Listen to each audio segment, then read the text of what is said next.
the audience present live on this webinar. I, Mudita Sharma, moderator of this session, along with convener Mr. Saurabh Sharma, welcome you all at this conclusive session of the wonderful webinar series organized for CA final students by the Jaipur branch of CIRC of ICAI. Dear audience, today we are standing at the last day of the webinar. This is indeed a precious moment to recall our journey so far. We had successfully completed 31 compelling sessions with expert faculties so far, and I assure you all that this final session is going to be a very captivating one. Before moving further, I would like to express my honest gratitude to the most dynamic person, our beloved chairman, C. Anil Kumar Yadav sir, and the person with most joyful personality, Secretary C. Kuldeep Gupta sir, for supporting us to achieve our highest potential and being available at all the times whenever students do need. And thanks to the entire managing committee for their initiation of conducting such knowledgeable sessions which has benefited thousands of students across the country. Before moving ahead, I would like to appreciate sincere efforts and guidance given by Mr. Saurabh Sharma, today's session convener. Now, I would like to invite Mr. Saurabh Sharma. Over to you, Saurabh. Thanks, Mudita, for kind welcome address. As we all know that today is the last session of this wonderful 16 days webinar, which has been a very useful and fruitful for all of us in this difficult time of COVID-19 pandemic. We all students present hearty gratitude to the management committee of Jaipur branch of CIRC of ICAI and our beloved chairman, C. Anil Yadav sir, and secretary, C. Kuldeep Gupta sir, for keeping a watch of this difficult time and keeping our exam in mind to conduct this amazing webinar. Thank you, Mudita. Over to you, Mudita. Thank you so much, Saurabh. As we all know that a huge part of government's revenue collection comes from indirect taxes. So it becomes very crucial for all CA aspirants and professionals to have an in-depth knowledge of GST. So to have more clear understanding, today we have with us most dynamic and energetic expert CA Pulkit Khandelwal sir. Sir have been a trainer at Comptroller and Auditor General of India Office, Jaipur, and have been a speaker for World Trade Center and have been invited as guest speaker in various programs conducted by World Trade Center. And sir is also a faculty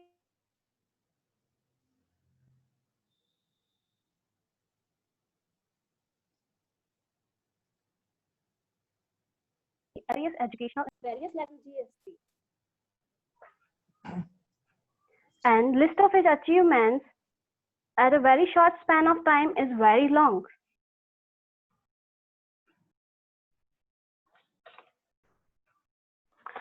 Sir is delivering his knowledge to us since last 3 sessions. In the previous session, Sir has explained about the concept of supply under GST and about the computation of value for such supply. And in today's morning session, Sir has elaborated about input tax credit and blocked credit. So, to guide us further on this topic, I would like to hand over the session to Pulkit sir. Before that, a note for our viewers that a recorded version of this session along with our previous 31 sessions is available at our YouTube channel. So you guys can watch them as and when needed. Over to you, Pulkit sir. Thanks a lot, Mudita. Thank you, Mudita.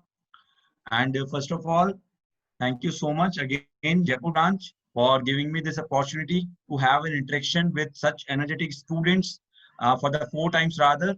And thanks to Saurabh, such a handsome convener we have got for our last session.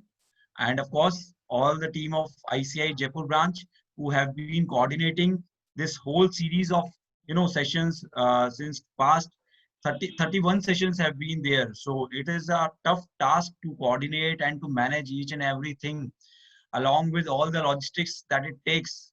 So it's a grand success achieved by the Jaipur branch. So many congratulations to the chairman Jaipur branch Anil Yadav ji and the secretary Kuldeep ji for this effort that they took. And of course, it has been a great value addition, and it ought to be a great value addition for the students who must have, gained so much from these sessions. So on this note, in the last session that we did today morning, we were discussing about input tax credits, and we completed our discussion on section 16. We went through 4 subsections of section 16, and then we proceeded towards section 17 and completed our discussion till section 17 subsection 4, and we concluded our session in between the block credits that we were discussing, and that was in section 17.5. So I'll take forward from that particular point. I'll move forward now. We'll be completing the input tax credit chapter first of all, and then if time permits, then we may discuss some basics and some important points that we have to note about supply, the concept of supply. And further, if we are left with any few minutes, then I'll give you some inputs about the registration provisions also. So without wasting time, let me just share the screen so that it becomes visible to all of you.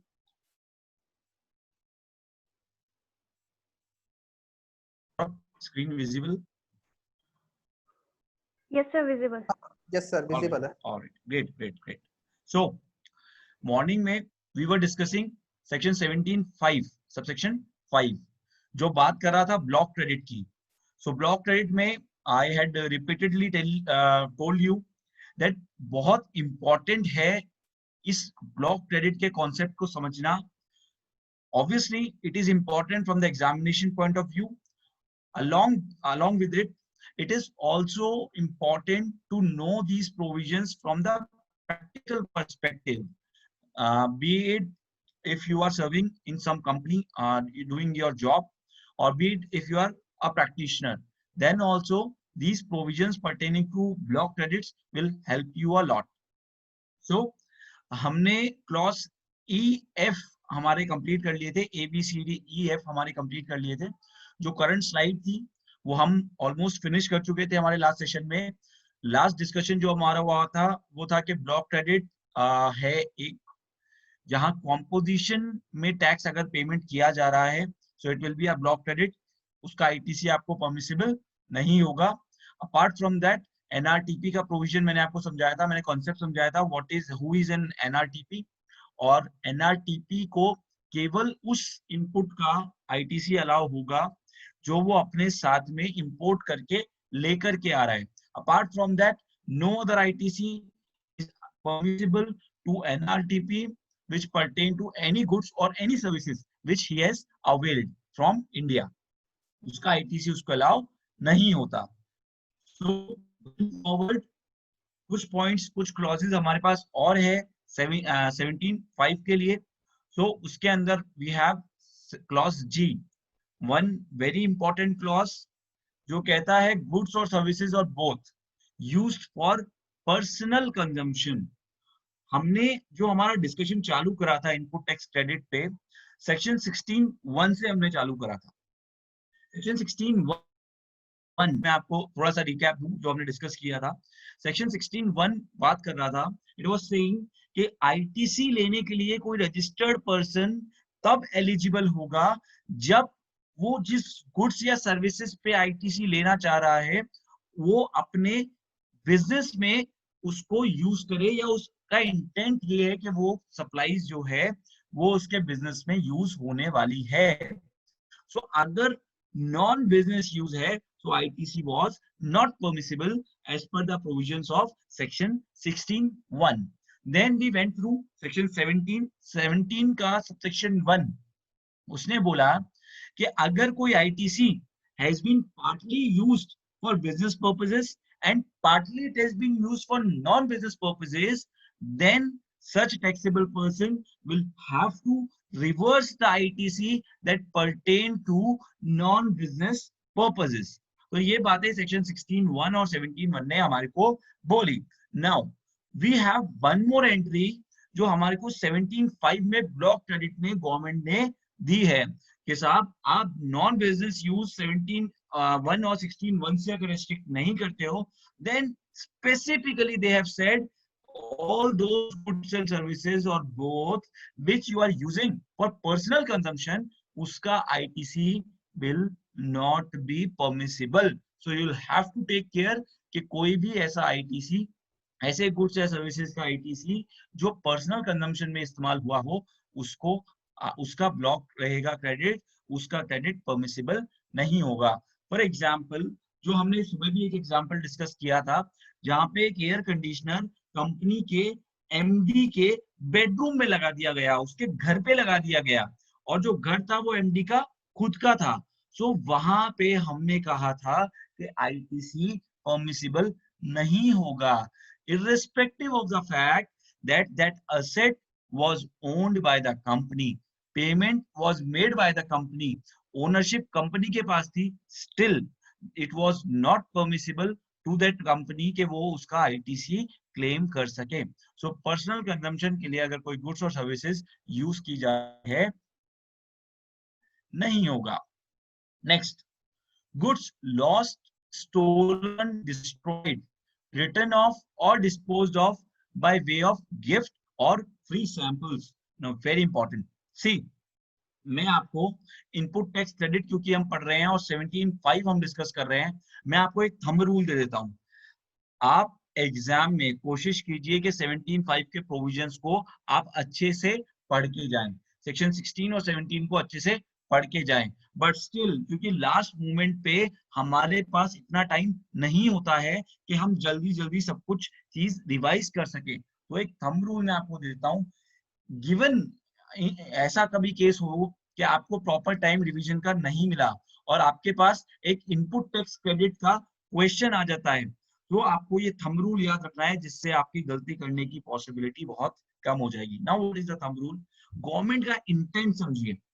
Law को समझने का सबसे बढ़िया तरीका है logic को समझना. अगर आपको लॉजिक समझ में आ गया, मान के चलिए आपकी जो सोच है वो लॉ मेकर के इक्विवेलेंट हो जाएगी.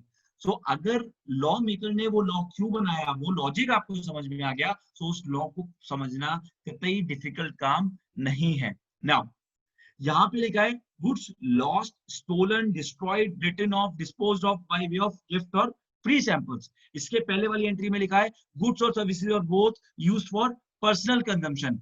देखिए गवर्नमेंट का इंटेंट क्या है, आपको ITC वहीं पे अलाउ करना चाहते हैं जहां पे गवर्नमेंट उस सर्विसेज के कंजम्पशन करने के बाद आप गवर्नमेंट को अपनी आउटवर्ड सप्लाई पे टैक्स दे दें. इनडायरेक्ट टैक्स जब हम पढ़ते हैं, इनडायरेक्ट टैक्स का जो एसेंस है वो ये है कि जब तक वो ट्रांजैक्शन एंड कंज्यूमर के पास, वो प्रोडक्ट या सर्विसेज एंड कंज्यूमर तक नहीं पहुंचेगी, तब तक टैक्स का आवागमन चलता रहेगा.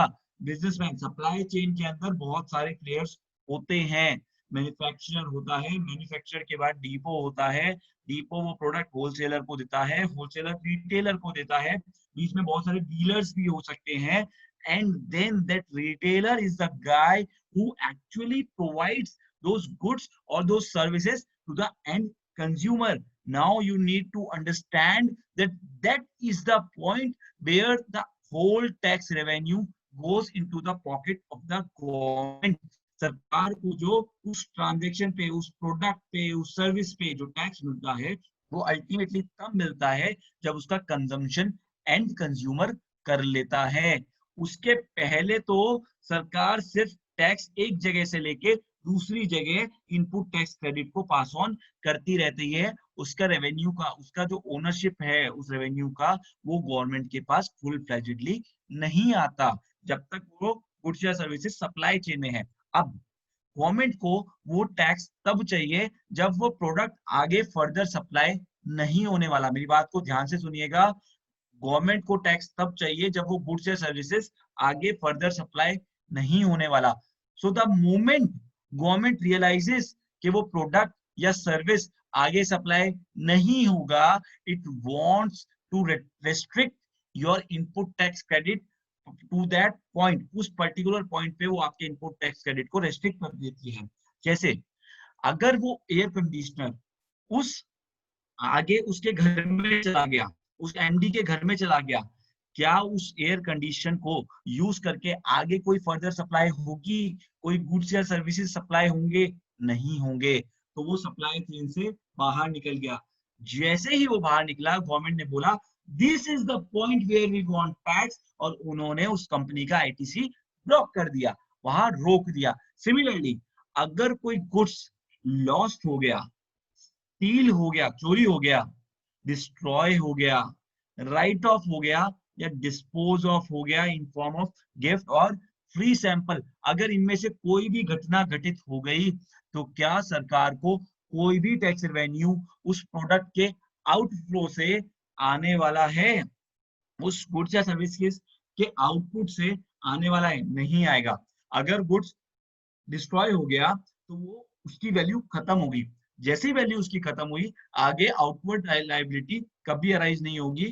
तो गवर्नमेंट चाहती है कि उसका जो इनपुट टैक्स क्रेडिट है वो भी परमिट नहीं किया जाए। तो जब आप लॉजिक से समझेंगे तो आपको ये चीज समझ में आएगी कि 17 और 16 जो दो सेक्शंस हैं, वो सेक्शन कहीं ना कहीं उस पॉइंट पे आईटीसी को रेस्ट्रिक्ट कर देना चाहते हैं जिस पॉइंट से आगे गवर्नमेंट को टैक्स रेवेन्यू का कलेक्शन नहीं हो रहा। जिन गुड्स या सर्विसेज पे आईटीसी आप मांगना चाह रहे हैं, उनको यूज करके आगे गवर्नमेंट को कोई टैक्स की रेवेन्यू अर्न नहीं हो रही, तो गवर्नमेंट वहां पे रेस्ट्रिक्ट कर देगी। उसके अलावा ये बात है, क्योंकि हम सेक्शन 17(5) को ऑलमोस्ट कंक्लूड कर रहे हैं, इसलिए मैं ये आपको बहुत जनरलाइज्ड इंटरप्रिटेशन इसका बता रहा हूँ। Although at the first instance I will again tell you कि आप 17(5) को अच्छे से रिवाइज करके अपने एग्जाम में जाइए, बट मैं कुछ थंब रूल आपको बता रहा हूँ सो दैट अगर आपको प्रॉपर टाइम नहीं भी मिले तो भी आप 17(5) में कोई गलती नहीं करेंगे। दो बात, एक बात मैंने आपको पहली बताई कि जहां पे टैक्स रेवेन्यू का आउटफ्लो बंद हो जाएगा, वहां आईटीसी का इनफ्लो भी उस टैक्सेबल पर्सन को बंद हो जाएगा। First thing. सेकंड थिंग, तीन चीजें, फूड, हाउसिंग या immovable property, food, immovable property और गाड़ी, इन तीन चीजों पे भी आईटीसी रेस्ट्रिक्टेड है विद सर्टेन एक्सेप्शंस। इंसान के पास अगर एक्सेस फंड होगा, एक्सेस पैसा होगा, तो वो कहाँ उसको सेव करेगा? वो खाने पीने पे खर्च करेगा, वो इमूवेबल प्रॉपर्टी खरीद लेगा, या वो गाड़ी खरीद लेगा। ये तीन चीजें हैं जहां पे अपने एक्सेस पैसे को लोग पार्क कर सकते हैं। तो गवर्नमेंट को लगा कि अगर यहाँ पे इनपुट टैक्स क्रेडिट अलाउ कर दिया तो बड़ी भारी समस्या हो जाएगी। लोग इमूवेबल प्रॉपर्टी पर्सनल यूज के लिए खरीदेंगे, लेकिन उसकी रजिस्ट्री बिजनेस में कराएंगे। गवर्नमेंट ने सोचा क्यों ना इसका आईटीसी रिस्ट्रिक्ट कर दिया जाए, इररिस्पेक्टिव ऑफ द फैक्ट कि एक्चुअल में आप उसको बिजनेस में भी यूज कर रहे हो, तो भी इमूवेबल प्रॉपर्टी का आईटीसी आपको अलाउ नहीं हो रहा। जैसे मैंने सुबह डिस्कशन किया था, फैक्ट्री में अगर आप फैक्ट्री का भी कंस्ट्रक्शन करवा रहे हो तो भी उसको आईटीसी, उसके ऊपर जो आईटीसी है उसका एंटाइटलमेंट आपको नहीं मिल रहा। सिमिलरली फूड्स एंड बेवरेजेस, अगर फूड एंड बेवरेज का आईटीसी अलाउ हो जाता तो एक कंपनी का डायरेक्टर अपने बेटे की शादी करता और उस शादी का जो खर्चा था उसको वो अपने बुक्स ऑफ अकाउंट्स में रिकॉर्ड करता और बोलता साहब मैंने स्टाफ वेलफेयर एक्सपेंस किया है, मेरे बेटे की शादी में मैंने मेरे स्टाफ को खाना खिलाया है, so it is my business expense और मैं उसका आईटीसी क्लेम करूंगा। तो गवर्नमेंट ने बोला नहीं, ऐसा नहीं करना, फूड एंड बेवरेज के आईटीसी को रेस्ट्रिक्ट कर दिया। सिमिलरली कोई जो टैक्सेबल पर्सन था जिसके पास बहुत पैसा है, वो महंगी महंगी गाड़ियां खरीदता और गाड़ियों पे आईटीसी ऑलमोस्ट 28% उसको वापस से रिटर्न मिल जाता और उसका क्रेडिट वो यूज कर लेता अपने बिजनेस में। तो गाड़ियों का आईटीसी भी रेस्ट्रिक्ट कर दिया, but again with certain exceptions. Food and beverage, अगर आप सेम लाइन ऑफ बिजनेस में हैं, अगर आप भी फूड एंड बेवरेज सप्लाई कर रहे हैं, then you are eligible to take ITC even in case of F&B. Similarly, गाड़ियों के लिए भी मैंने कुछ एक्सेप्शंस सुबह डिस्कस किए थे कि अगर वो गाड़ी सेम लाइन ऑफ बिजनेस में आगे उस गाड़ी का सप्लाई किया जा रहा है, दूसरा उस गाड़ी को ट्रेनिंग में यूज किया जा रहा है, उससे ड्राइविंग स्कूल चलाया जा रहा है, या तीसरा उससे पैसेंजर ट्रांसपोर्टेशन की सर्विस दी जा रही है, तो ये उसके एक्सेप्शन है। इन केसेस में आपको आईटीसी गाड़ी का भी अलाउ हो जाएगा। इमूवेबल प्रॉपर्टी का आईटीसी आपको परमिसिबल नहीं है, सिवाय एक वर्क्स कॉन्ट्रैक्टर को जो इनपुट भी वर्क्स कॉन्ट्रैक्ट की ले रहा है और आउटपुट भी वर्क्स कॉन्ट्रैक्ट की सप्लाई कर रहा है, उसको वर्क्स कॉन्ट्रैक्ट का आईटीसी परमिसिबल हो जाएगा। सो इन नटशेल ये आपका पूरा सेक्शन 17(5) है, ब्लॉक क्रेडिट्स, इसके बियॉन्ड कुछ भी नहीं है। आपको हर चीज का आईटीसी मिलेगा subject to section 17(5) and subject to the fact that you are using such goods or services in course or furtherance of your business and आप उस goods या services को exempt products या services supply करने के लिए use नहीं कर रहे। exempt goods और services अगेन एक वही एग्जांपल है जो मैंने हम रूल 1 बताया कि एग्जेम्प्ट गुड्स और सर्विसेज पे भी सरकार को आगे कोई टैक्स रेवेन्यू का एंटाइटलमेंट नहीं होता। अब क्योंकि सरकार को कोई टैक्स रेवेन्यू का एंटाइटलमेंट एग्जेम्प्ट के केस में नहीं होता, इसलिए गवर्नमेंट उसका आईटीसी भी अलाउ करना नहीं चाहती है। ओके, तो इसके साथ में हमारा सेक्शन 17(5) खत्म होता है। एक एक्सप्लेनेशन है जो प्लांट एंड मशीनरी को डिस्क्राइब करता है। प्लांट एंड मशीनरी वाला डिस्कशन हम ऑलरेडी सुबह कर चुके हैं। इस डेफिनेशन सकते हैं, ये बेसिकली apparatus इक्विपमेंट और ऐसे मशीनरी की बात करता है which have to be fixed on the earth for foundation और structural support। ये मैंने आपको सुबह भी बताया था।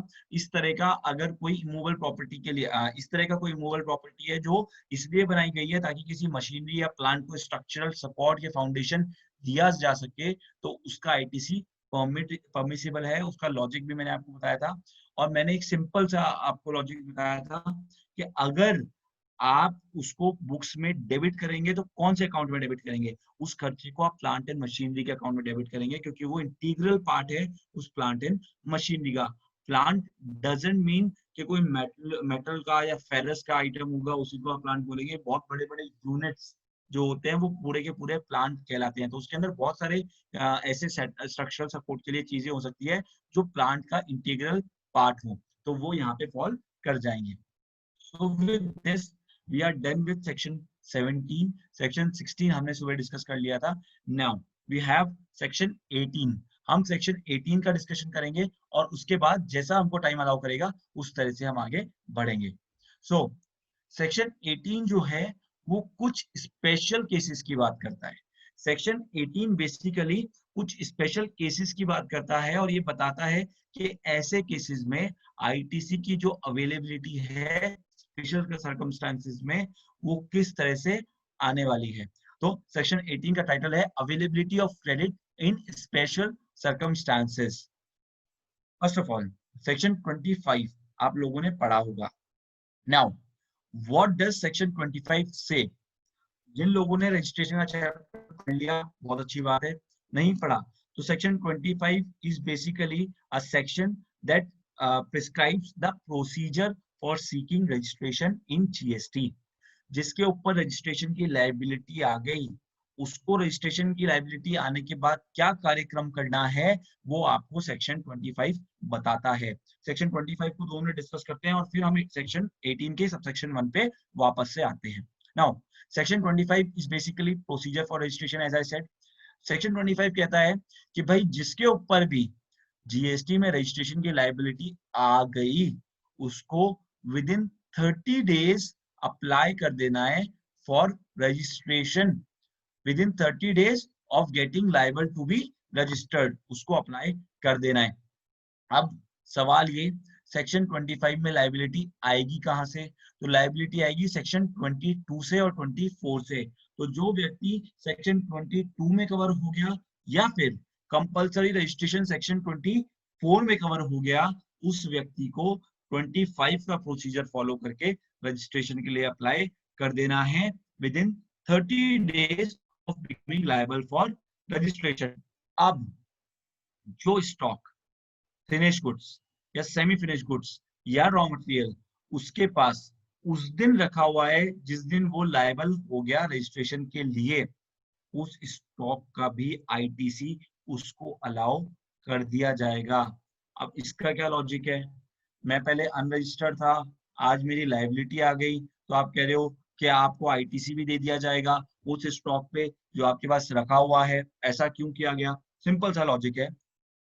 देखिए, जिस दिन मेरी लायबिलिटी आ गई रजिस्ट्रेशन की, उस दिन के बाद से जो भी मैं सप्लाई करने वाला हूँ, जो भी मैं सेल करने वाला हूँ, उस पे I am liable to collect GST. सरकार कहती है जिस दिन आपके ऊपर लायबिलिटी आ गई, उस दिन के बाद से आपको अपने सप्लाईज पे, आउटवर्ड सप्लाईज पे you are liable to collect tax.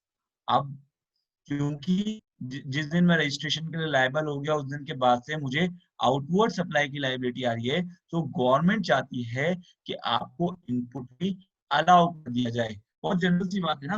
मैंने आपको क्या कहा, जहां गवर्नमेंट को ये उम्मीद जाग गई कि आउटवर्ड सप्लाई पे टैक्स मिल जाएगा, वहां वो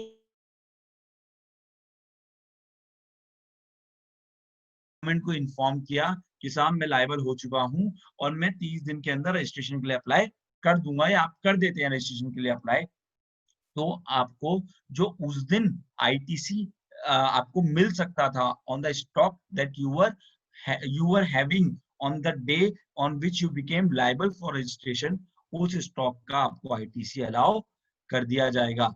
So a person who applies for registration within 30 days of becoming liable for registration shall be entitled to credit of input tax with respect to inputs held in stock, semi-finished or finished goods. Relevant date क्या होगी? As on the preceding date on which he becomes liable to pay tax. Liable to pay tax, for example, छोटा सा example लेते हैं।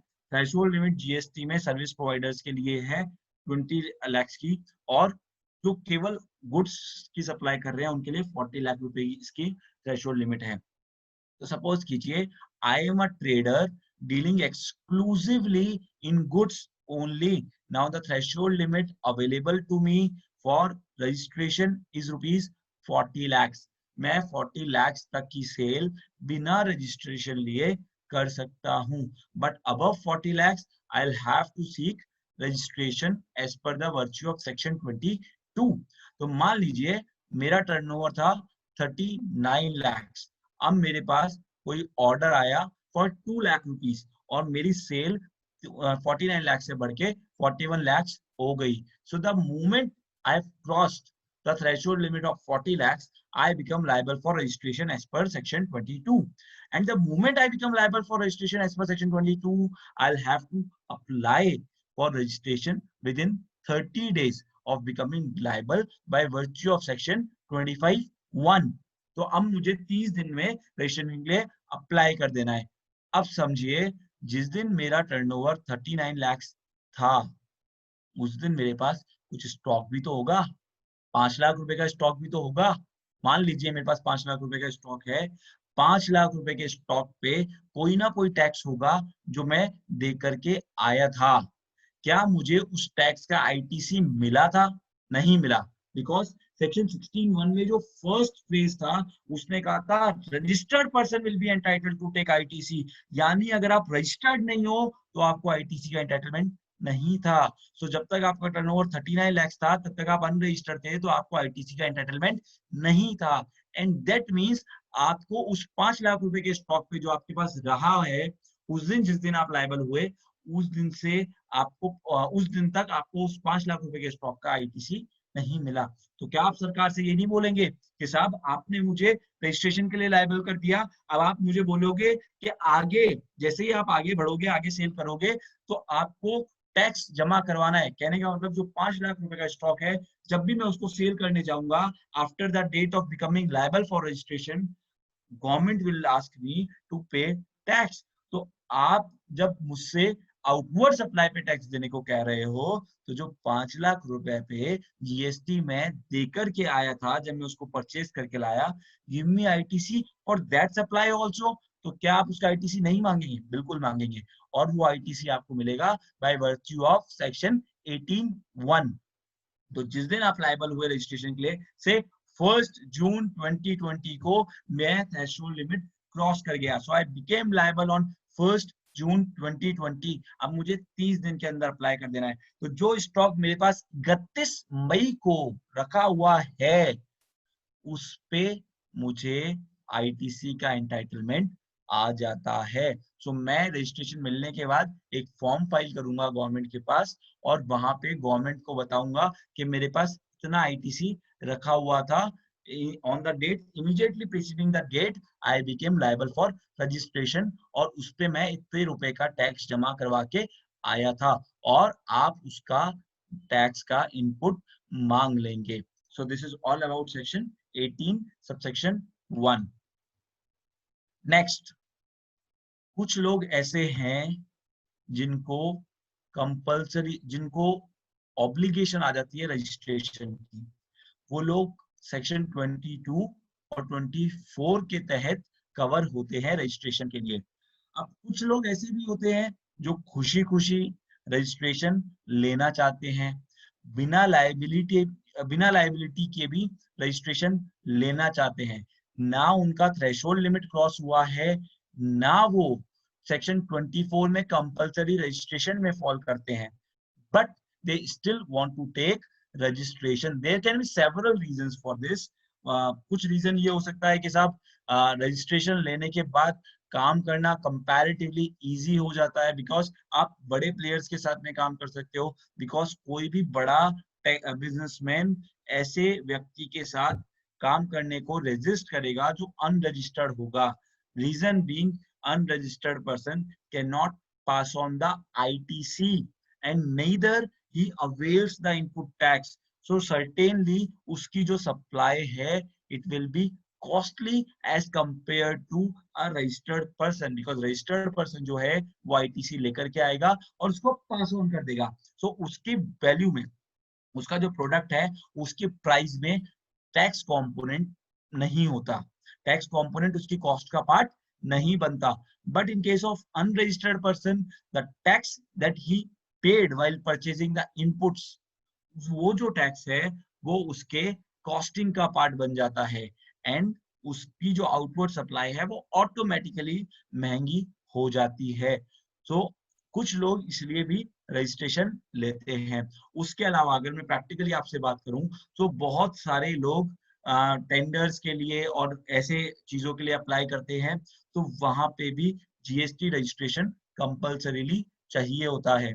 Plus कुछ लोग smart होते हैं और जो स्मार्ट लोग होते हैं वो ये कहते हैं कि साहब हम बिजनेस स्टार्ट करने वाले हैं, सेल आज नहीं तो कल हमारी थ्रेशोल्ड लिमिट को क्रॉस कर जाएगी, तो आज हम इनपुट्स का आईटीसी का लॉस क्यों लें, हम क्यों नहीं उस आईटीसी को अवेल करें। देखिए मेरी एक बात समझ लीजिएगा, जो मैं आपको कह रहा हूँ सेक्शन 18(1) के तहत आपको आईटीसी मिल रहा है वो केवल इनपुट्स का मिल रहा है ना। What does input mean? Input means input tax on input goods. Capital goods का आईटीसी आपको यहां से नहीं मिल रहा है।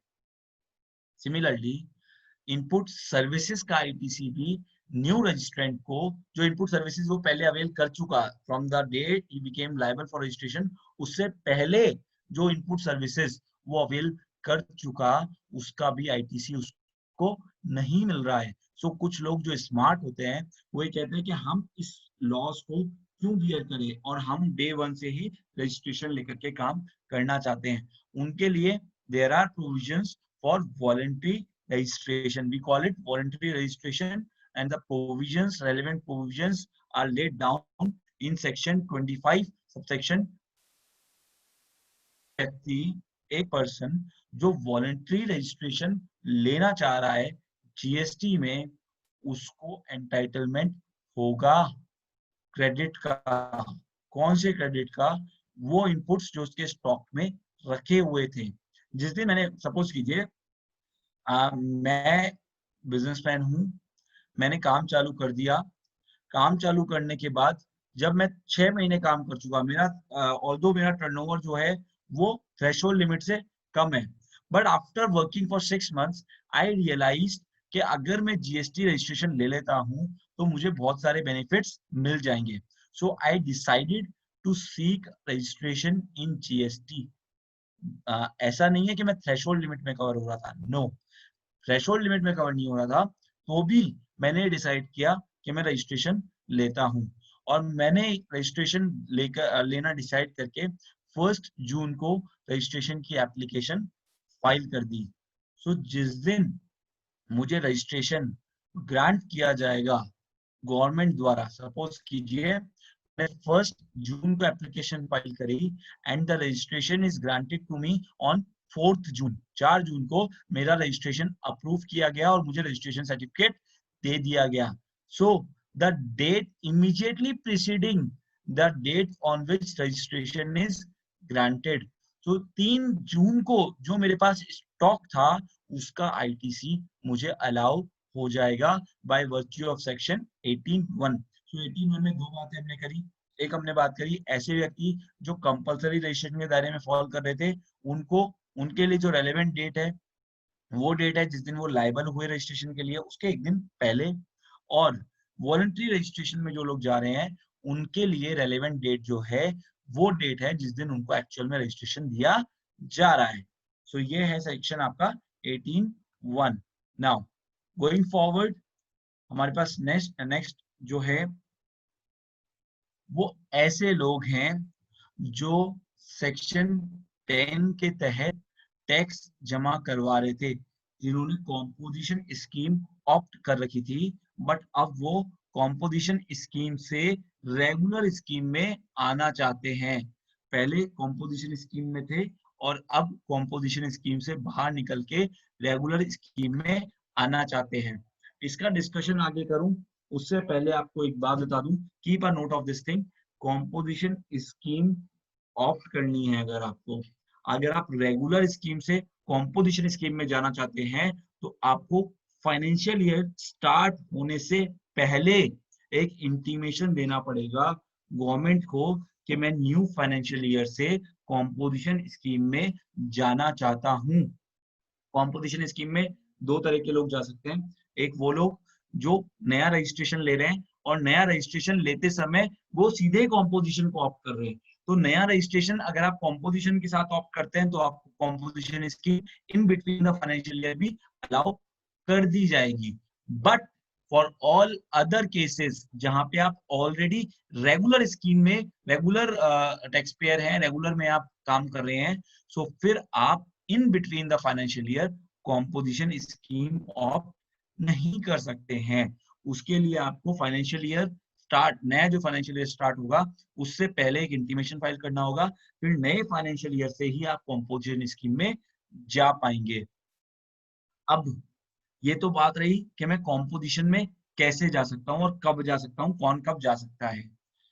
बात दूसरी ये है कि कॉम्पोजिशन स्कीम से इंसान कब बाहर आ सकता है, कोई टैक्सेबल पर्सन कब बाहर आ सकता है, कोई टैक्स पेयर कॉम्पोजिशन स्कीम जो ऑप्ट कर चुका है वो कब बाहर आ सकता है। सो कॉम्पोजिशन से बाहर आने के लिए कोई स्पेसिफिक रेस्ट्रिक्शन नहीं है। आप in between the financial year भी कॉम्पोजिशन स्कीम से बाहर आ सकते हो, बिकॉज गवर्नमेंट चाहती है ज्यादा लोग रेगुलर स्कीम में काम करें, बिकॉज उससे जो कास्केडिंग इफेक्ट है प्लस जो आईटीसी का फ्लो है वो बना रहेगा। सो कॉम्पोजिशन स्कीम से जब आप चाहें तब बाहर आ सकते हैं। If you are working as a regular tax payer then you can any time come out of composition scheme. उसके लिए अगेन आपको एक फॉर्म फाइल करना होता है और गवर्नमेंट को ये बताना होता है कि साहब इस डेट से मैं कॉम्पोजिशन स्कीम से बाहर आना चाहता हूँ। एक ये इंटीमेशन है जब आप खुद अपनी मर्जी से कॉम्पोजिशन स्कीम से बाहर आ रहे हैं। एक दूसरे प्रोविजंस ऐसे भी है जहाँ पे सरकार, जहाँ पे गवर्नमेंट या जहाँ पे डिपार्टमेंट, जीएसटी डिपार्टमेंट आपको कॉम्पोजिशन स्कीम से बाहर निकाल सकता है। वो कब बाहर निकाल सकता है या आप कब बाहर खुद से भी ऐसे केसेस में आ सकते हैं जब आप कॉम्पोजिशन से संबंधित किसी कंडीशन का नॉन कंप्लायंस करें। कॉम्पोजिशन स्कीम में बहुत सारे कंडीशंस और रेस्ट्रिक्शंस इम्पोज किए जाते हैं, so you have to ensure कि उन कंडीशंस और रेस्ट्रिक्शंस का कंप्लायंस बराबर आप करते जा रहे हैं। अगर उन कंडीशंस और रेस्ट्रिक्शंस का कंप्लायंस अगर प्रॉपर नहीं होता है तो फिर आपको कॉम्पोजिशन से बाहर आना पड़ता है। ठीक है।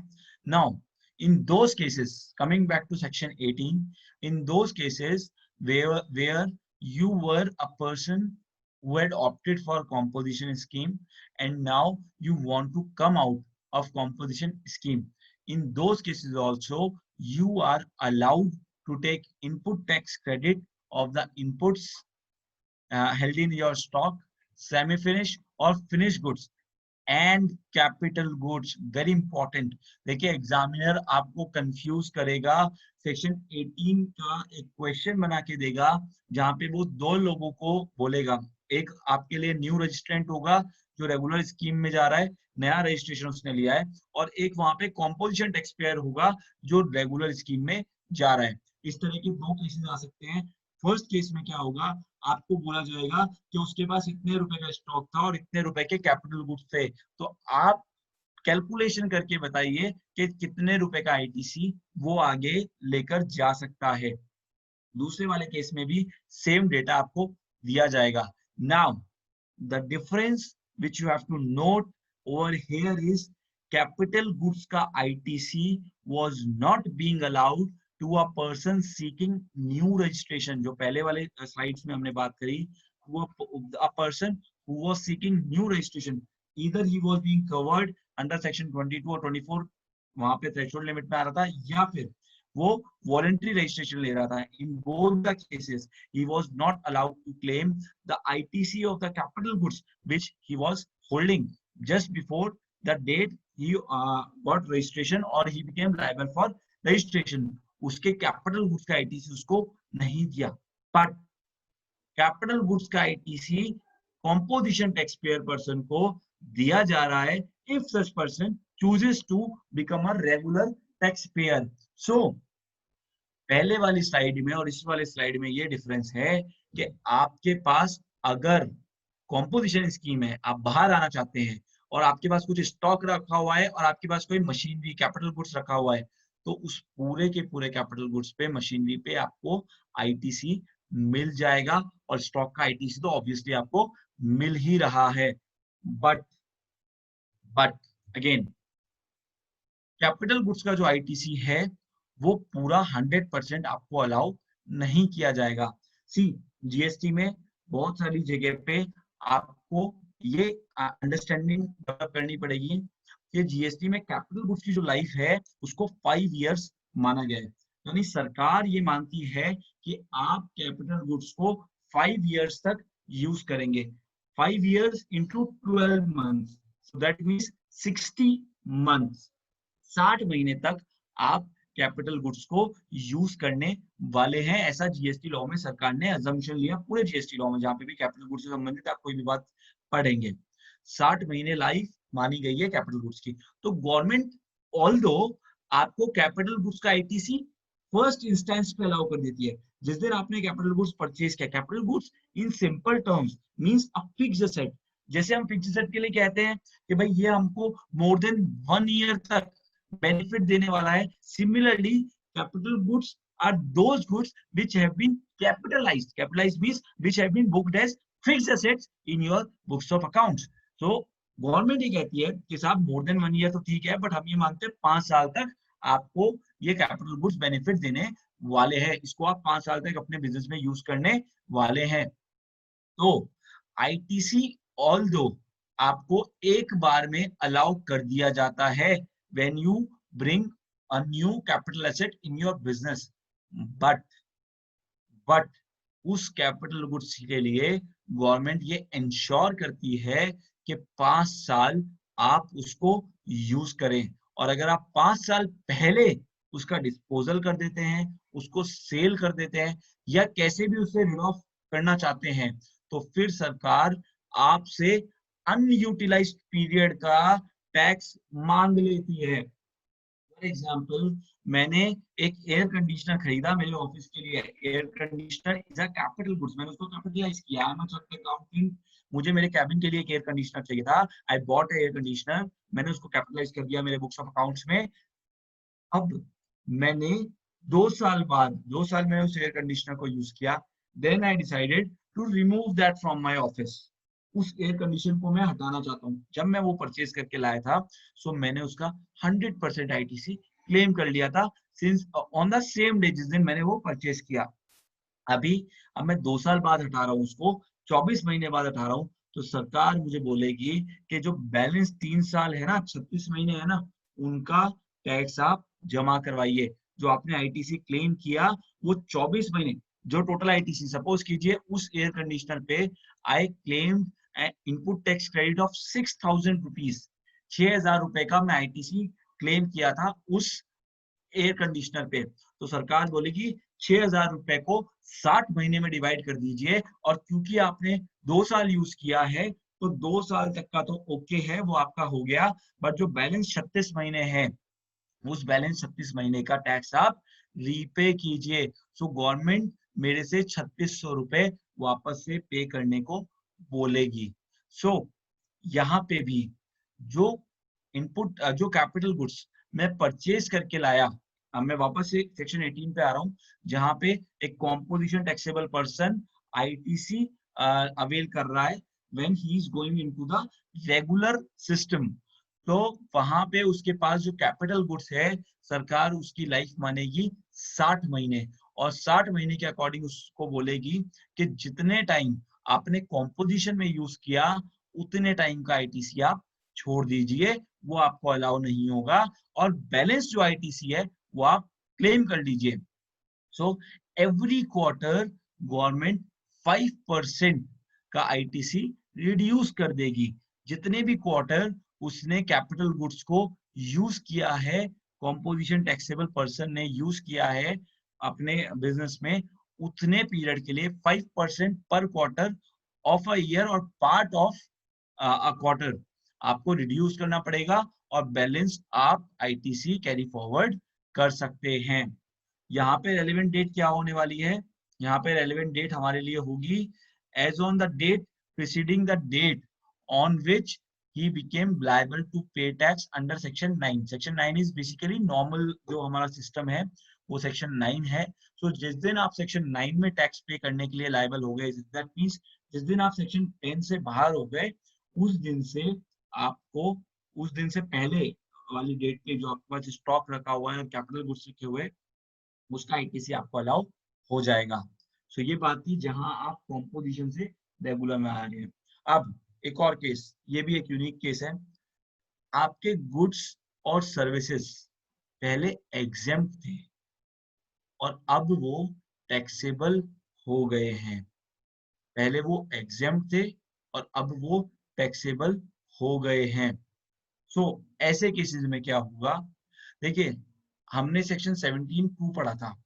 17(2) में हमने पढ़ा था कि जो भी आईटीसी आपका रिलेट करता है एग्जेम्प्टेड गुड्स और सर्विसेज की सप्लाई से, वो आईटीसी आपको अलाउड नहीं होगा।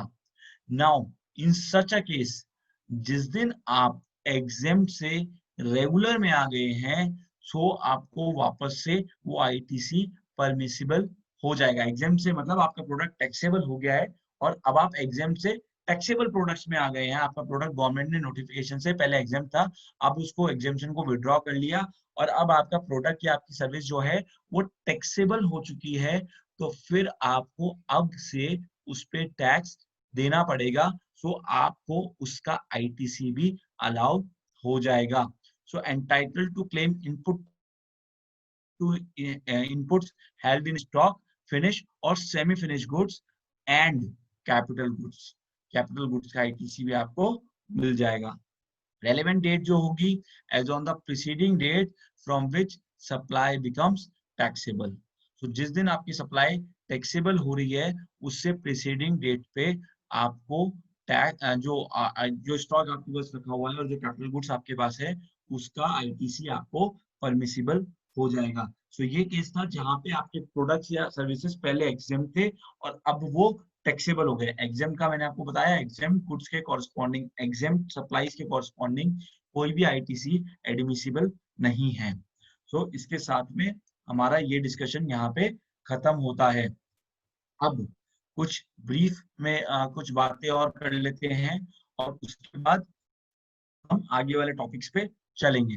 अच्छा, जो भी स्टॉक 1 साल से पुराना, जो अभी हमने पहले वाली स्लाइड्स पे 4 केसेस पढ़े, 4 केसेस कौन कौन से थे? पहला केस था जहां पे मैं ऑब्लिगेटरी रजिस्ट्रेशन ले रहा था, यानी मैं रजिस्ट्रेशन के लिए बाउंड हूँ, मुझे लेना पड़ेगा, जब मैं लायबल हो गया रजिस्ट्रेशन के लिए। दूसरा केस था जहाँ पे मैं वॉलंटरी रजिस्ट्रेशन ले रहा था। तीसरा था जहां से मैं कॉम्पोजिशन से रेगुलर में आ रहा था। और चौथा केस था जहां मेरे गुड्स या सर्विसेज एग्जेम्प्ट से टैक्सेबल हो रहे थे।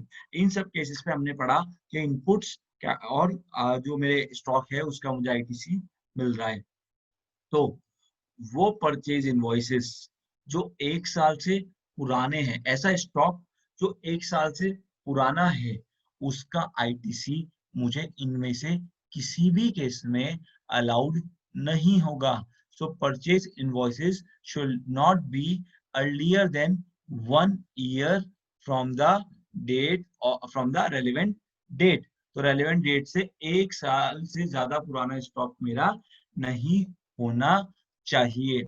सिमिलरली मैंने आपको बताया कि जो भी स्टॉक मेरे पास रखा हुआ है, इन सभी केसेस में मुझे गवर्नमेंट को एक इंटीमेशन फाइल करनी रहेगी, जहां पे मैं उनको इन्फॉर्म करूंगा कि साहब मेरा इतने रुपए का आईटीसी मेरे स्टॉक पे बन रहा है and kindly allow me that ITC. So ITC 01 has to be filed within 30 days from the date of becoming eligible. जिस दिन आप आईटीसी के लिए, इन वाले केसेस में आईटीसी के लिए एलिजिबल हो गए, उस दिन से 30 डेज के भीतर जो इंटीमेशन आपको देनी है वो देनी है जीएसटी के फॉर्म आईटीसी 01 में। नेक्स्ट, डिटेल्स ऑफ इनपुट्स, ये मैंने आपको बता दिया। Declaration in form ITC 01 is to be certified by a practicing chartered accountant or cost accountant if the value of credit claimed exceeds rupees 2 lakh। अगर 2 लाख से ज्यादा का आईटीसी है तो आईटीसी 01 जो फॉर्म है it has to be certified by a chartered accountant. अगर 2 लाख से ज्यादा का आईटीसी है तो it has to be certified by a chartered accountant. Next, section 18(4), section 18 subsection 4 की हम बात करते हैं। Opting to pay tax under composition scheme. देखिए, अभी जो हमने पहले वाले केसेस पढ़े, वहां पे जो व्यक्ति था वो पहले टैक्स नहीं दे रहा था, बट बाद में वो टैक्स दे रहा था। अब जो हम केस डिस्कस कर रहे हैं वो उसका उल्टा केस है, जहां पे वो व्यक्ति पहले टैक्स दे रहा है, यानी पहले वो नॉर्मल स्कीम में है, बट अब वो नॉर्मल स्कीम से बाहर निकल रहा है, वो कॉम्पोजिशन में जा रहा है। या फिर पहले वो उसका प्रोडक्ट टैक्सेबल है बट अब उसका प्रोडक्ट एग्जेम्प्ट कर दिया गया है। ऐसे केस में क्या होगा? सो any person opting to pay tax under composition scheme or from normal or goods have become exempt which were taxable in earlier system, जो पहले वाला सिस्टम था उसमें taxable थे, shall be eligible to carry forward eligible credit जो है, जो वो रिटर्न में कैरी फॉरवर्ड कर रहा है, उसका उसको रिवर्सल करना पड़ेगा। Amount equivalent to the credit of input tax in respect of inputs held in stock. जितना स्टॉक उसके पास रखा हुआ है उस स्टॉक का आईटीसी उसको रिवर्स करना पड़ेगा। वो जो रिवर्सल है वो रिवर्सल भले ही वो क्रेडिट लेजर को डेबिट करने के बाद कर दे या फिर वो कैश में लायबिलिटी को पे करे, तो उसका जो आईटीसी जो निकल के आ रहा है उन प्रोडक्ट्स पे जो उसके पास रह गए, ऐसे दिन जिस दिन के बाद से वो नॉर्मल से कॉम्पोजिशन में चला जाएगा या टैक्सेबल से एग्जेम्प्ट में चला जाएगा, वो आईटीसी उसको रिवर्सल की रिक्वायरमेंट आ जाएगी। Such amount shall be payable by debiting electronic credit ledger और cash ledger. Balance in electronic credit ledger shall lapse. जो क्रेडिट लेजर में उसका बैलेंस है, अब मान लीजिए उसकी जो लायबिलिटी है वो उसने पे कर दी, उसके बाद भी क्रेडिट लेजर में उसका कुछ बैलेंस बच गया, तो जो बैलेंस उसका बचा हुआ है इट शैल लैप्स, वो उसका लैप्स हो जाएगा। जो इसकी डिक्लेरेशन है वो आईटीसी 03 फॉर्म में जाएगी। जब आप कॉम्पोजिशन से नॉर्मल स्कीम में नॉर्मल से कॉम्पोजिशन में जाते हैं तो आपको एक फॉर्म फाइल करना होता है आईटीसी 03, जहाँ पे आपको बताना होता है साहब मेरे पास इतने रुपए का स्टॉक था और अब मैं कॉम्पोजिशन में जा रहा हूँ, तो वो जो स्टॉक है उस पर जो टैक्स निकल के आ रहा है जो आईटीसी है उसका रिवर्सल भी आपको करना पड़ता है। This is all about section 18 subsection 4।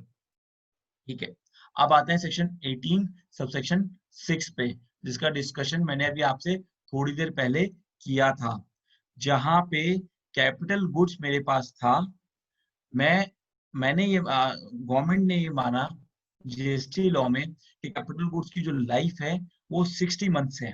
सो अगर आप 60 मंथ से पहले कैपिटल गुड्स का डिस्पोजल कर रहे हैं, उसको सेल ऑफ कर रहे हैं, उसका रिमूवल कर रहे हैं, और ऐसा गुड्स है, ऐसा कैपिटल गुड्स है जिसपे आपने आईटीसी अवेल किया था, जैसे मैंने अभी एग्जांपल लिया था एक एयर कंडीशनर का जो मैंने मेरे ऑफिस में इंस्टॉल कर रखा था, अगर ऐसा कोई केस है तो फिर आपको उसका अनयूटिलाइज्ड पीरियड का जो टैक्स है वो जमा करवाना पड़ता है। ये बात कहाँ लिखी है? ये बात लिखी है सेक्शन 18(6) में। अब देखिए 18(6) में इसके अलावा एक और एडिशनल बात लिखी है। 18(6) में लिखा है कि ऐसे कैपिटल गुड्स का अगर आप डिस्पोजल कर रहे हैं जिसपे आपने पहले आईटीसी अवेल किया है, सो आपको हायर ऑफ दीज टू वो टैक्स जमा करवाना है। Now what higher? दो चीज, एक जो आईटीसी आपने अवेल किया था उसको आप 5% पर क्वार्टर के रेट से कम कर दीजिए, 5% फॉर एवरी क्वार्टर, जितने क्वार्टर आपने उसको यूज किया। So ITC availed less 5% for every quarter. मेरे केस में एयर कंडीशनर था जिसपे मैंने 6,000 रुपए का आईटीसी लिया था, और वो आईटीसी को मैं 2 साल मैंने उस एसी को यूज किया था। 2 साल में मेरे पास 8 क्वार्टर हो गए, तो 5% पर क्वार्टर यानी 8 क्वार्टर का 5% यानी 40% आईटीसी मुझे लेस करके 60% और tax on transaction value whichever is higher का पेमेंट मुझे करना पड़ेगा। सो अगर मैं उस वाले एग्जांपल की बात करूं, सो मेरे पास 6,000 रुपए का आईटीसी था, 2 साल मैंने उस असेट को यूज किया, सो मैं 40%, 40 कैसे आया? 5% पर क्वार्टर, 8 क्वार्टर मैंने यूज किया, तो 40% आईटीसी मेरी ओनरशिप हो गई। बट जो 60% बचा हुआ आईटीसी है उसका रिवर्सल सरकार मुझसे करने कह रही है, उसको पे करने मुझे कह रही है। और या तो ये आईटीसी जो आपका अनयूटिलाइज्ड पीरियड का बच रहा है वो, या फिर टैक्स ऑन ट्रांजैक्शन वैल्यू, यानी जिस वैल्यू पे आप उस असेट का डिस्पोजल कर रहे हैं उस ट्रांजैक्शन वैल्यू पे tax, whichever is higher is to be paid by you. Let's take an example.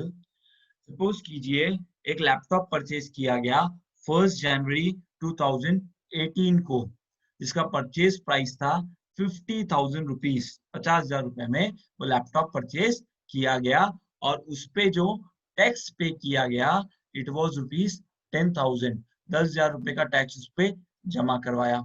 अब उसको बेचा जा रहा है ऑन 5 मई 2020, 2020 में 5 मई को इसको किया जा रहा है।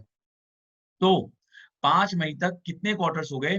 देखिए 1 जनवरी से लेके 2019 तक 8 क्वार्टर तो कंप्लीट हो गए, फिर 2020 का एक क्वार्टर कंप्लीट हो गया, तो 9 क्वार्टर्स प्लस जो 10th क्वार्टर है वो आधा हुआ है, मतलब वो एक महीना और 5 दिन उस क्वार्टर में अभी हुए हैं।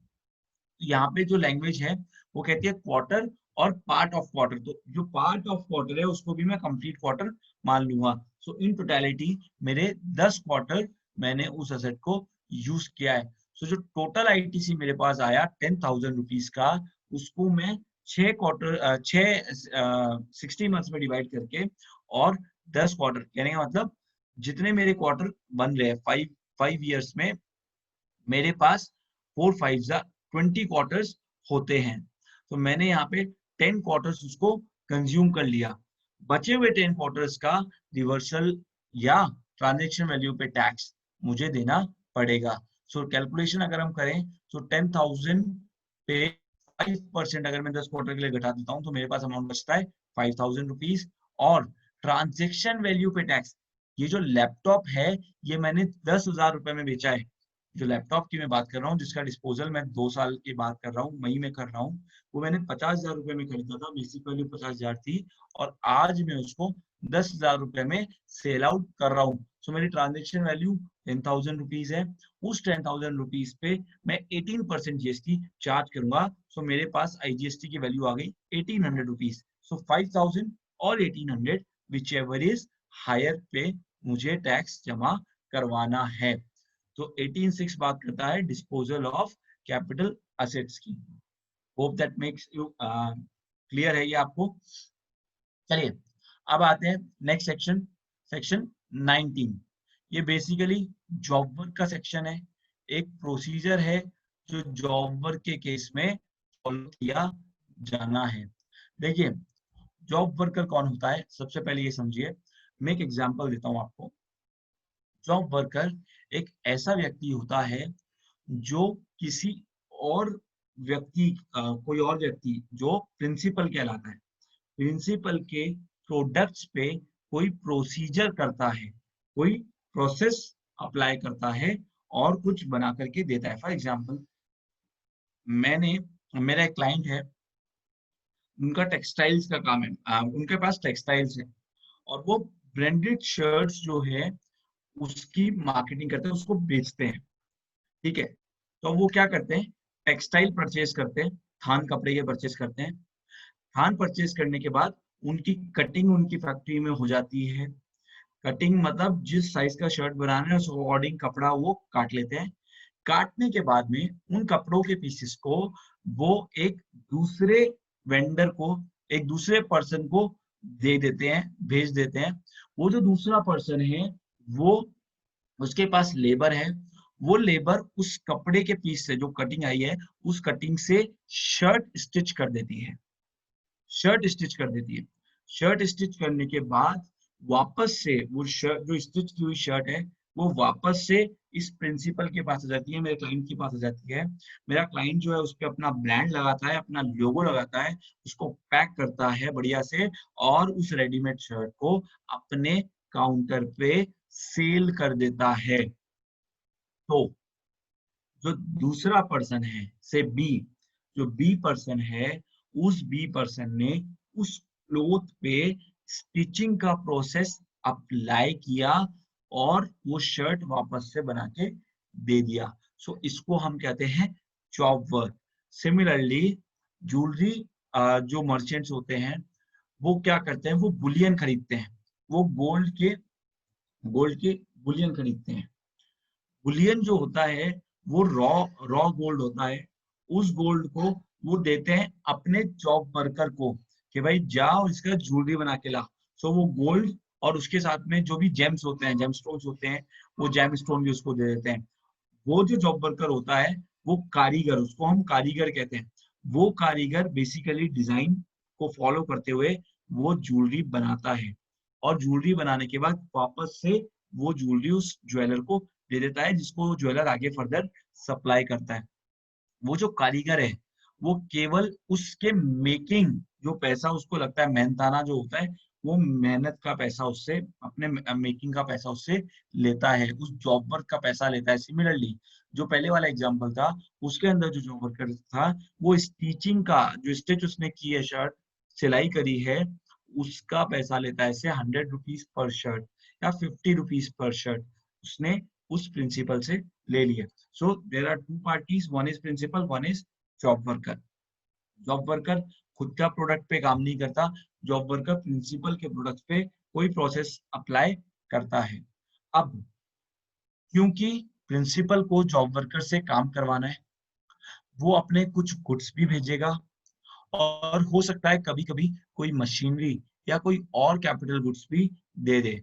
फॉर एग्जाम्पल मान लो पहले वाला एग्जाम्पल में जो प्रिंसिपल था वो ये बोलता कि स्टिचिंग के लिए जो सिलाई की मशीन चाहिए वो जॉब वर्कर को उसने सप्लाई कर दी, बेची नहीं है, सिर्फ उसने काम करने के लिए वो मशीनें उसको दी है। जब वो जॉब वर्कर का काम खत्म हो जाएगा तो माइट भी वो मशीन वापस से उसको लौटा दे या फिर दूसरे ऑर्डर्स के लिए वो उसको रख ले। सो कैपिटल गुड्स और इनपुट्स दोनों के दोनों जॉब वर्कर को सप्लाई किए जा सकते हैं। सप्लाई की बजाय हम ऐसा बोले कि भेजे जा सकते हैं। अब inputs or capital goods sent for job work should be received back और डायरेक्टली सप्लाइड। या तो आप रिसीव कर लो उसको वापस से, जो जॉब वर्कर को आपने माल भेजा है, कैपिटल गुड्स भेजा है, या तो उसको वापस से रिसीव कर लो। अगर वापस से रिसीव नहीं कर रहे हो तो वहां से उसको फर्दर सेल कर दो, जॉब वर्कर के प्रीमाइसेस से फर्दर सेल कर दो विद इन 1 ईयर। अगर आपका रॉ मटेरियल है, अगर आपका इनपुट है, सो 1 साल के अंदर। इनपुट नहीं है, कैपिटल गुड्स है, तो 3 साल के अंदर, जिस दिन आपने भेजा है उसके 1 साल के अंदर वो माल तैयार होके वापस आ जाना चाहिए। जो कैपिटल गुड्स आपने भेजा है वो 3 साल के अंदर वापस आ जाना चाहिए। अगर ये सारी कंडीशंस फुलफिल हो जाती है तो जो माल जॉब वर्कर को भेजा गया है उसका आईटीसी अवेलेबल हो जाएगा। अगर वो माल 1 साल या 3 साल में वापस नहीं आया, वो प्रोडक्ट या वो कैपिटल गुड्स 1 साल या 3 साल में वापस नहीं आया, then such principal will be liable to pay interest along with जो आईटीसी उसने अवेल किया, वो आईटीसी भी उसको वापस से रीपे करना पड़ेगा और उसके ऊपर ब्याज भी देना पड़ेगा। और वो आईटीसी वापस से रिक्लेम तब कर पाएगा जब वो एक्चुअल में जॉब वर्कर से वापस से वो प्रोडक्ट मंगा ले। तो 1 साल का पीरियड आपको ध्यान रखना है इन केस ऑफ इनपुट्स और 3 साल का पीरियड आपको ध्यान रखना है in case of capital goods, कि वो 1 साल के अंदर वापस से आ जाना चाहिए अगर इनपुट्स है तो, और 3 साल के अंदर वापस आ जाना चाहिए अगर वो कैपिटल गुड्स है तो। प्रिंसिपल जॉब वर्कर की हम बात कर रहे हैं। प्रिंसिपल कुछ प्रोडक्ट सप्लाई कर रहा था, कोई कैपिटल गुड सप्लाई कर रहा था अपने जॉब वर्कर को काम करने के लिए, जॉब वर्कर से वो वापस उसको रिसीव कर लेना है। तो इसके साथ में हमारा सेक्शन 19 का भी डिस्कशन खत्म होता है और इनपुट टैक्स क्रेडिट का जो चैप्टर है वो भी खत्म होता है। तो अब जो नेक्स्ट, जैसा मैंने आपको बताया था, कुछ डिस्कशन मैं आपसे करूंगा पर्टेनिंग टू सप्लाई और registration as per the time जो हमको टाइम परमिट करता है। तो मैं अभी जो डिस्कशन आपके साथ में स्टार्ट करने वाला हूँ वो मैं कर रहा हूँ रजिस्ट्रेशन वाले चैप्टर्स का, बिकॉज रजिस्ट्रेशन में कुछ अमेंडमेंट्स है। ऑल्दो आईपीसीसी में भी रजिस्ट्रेशन का प्रोविजंस है, रजिस्ट्रेशन का चैप्टर वहां पे डिटेल में पढ़ाया जाता है, बट आईपीसीसी के साथ साथ में फाइनल के लिए भी रजिस्ट्रेशन रेलेवेंट है।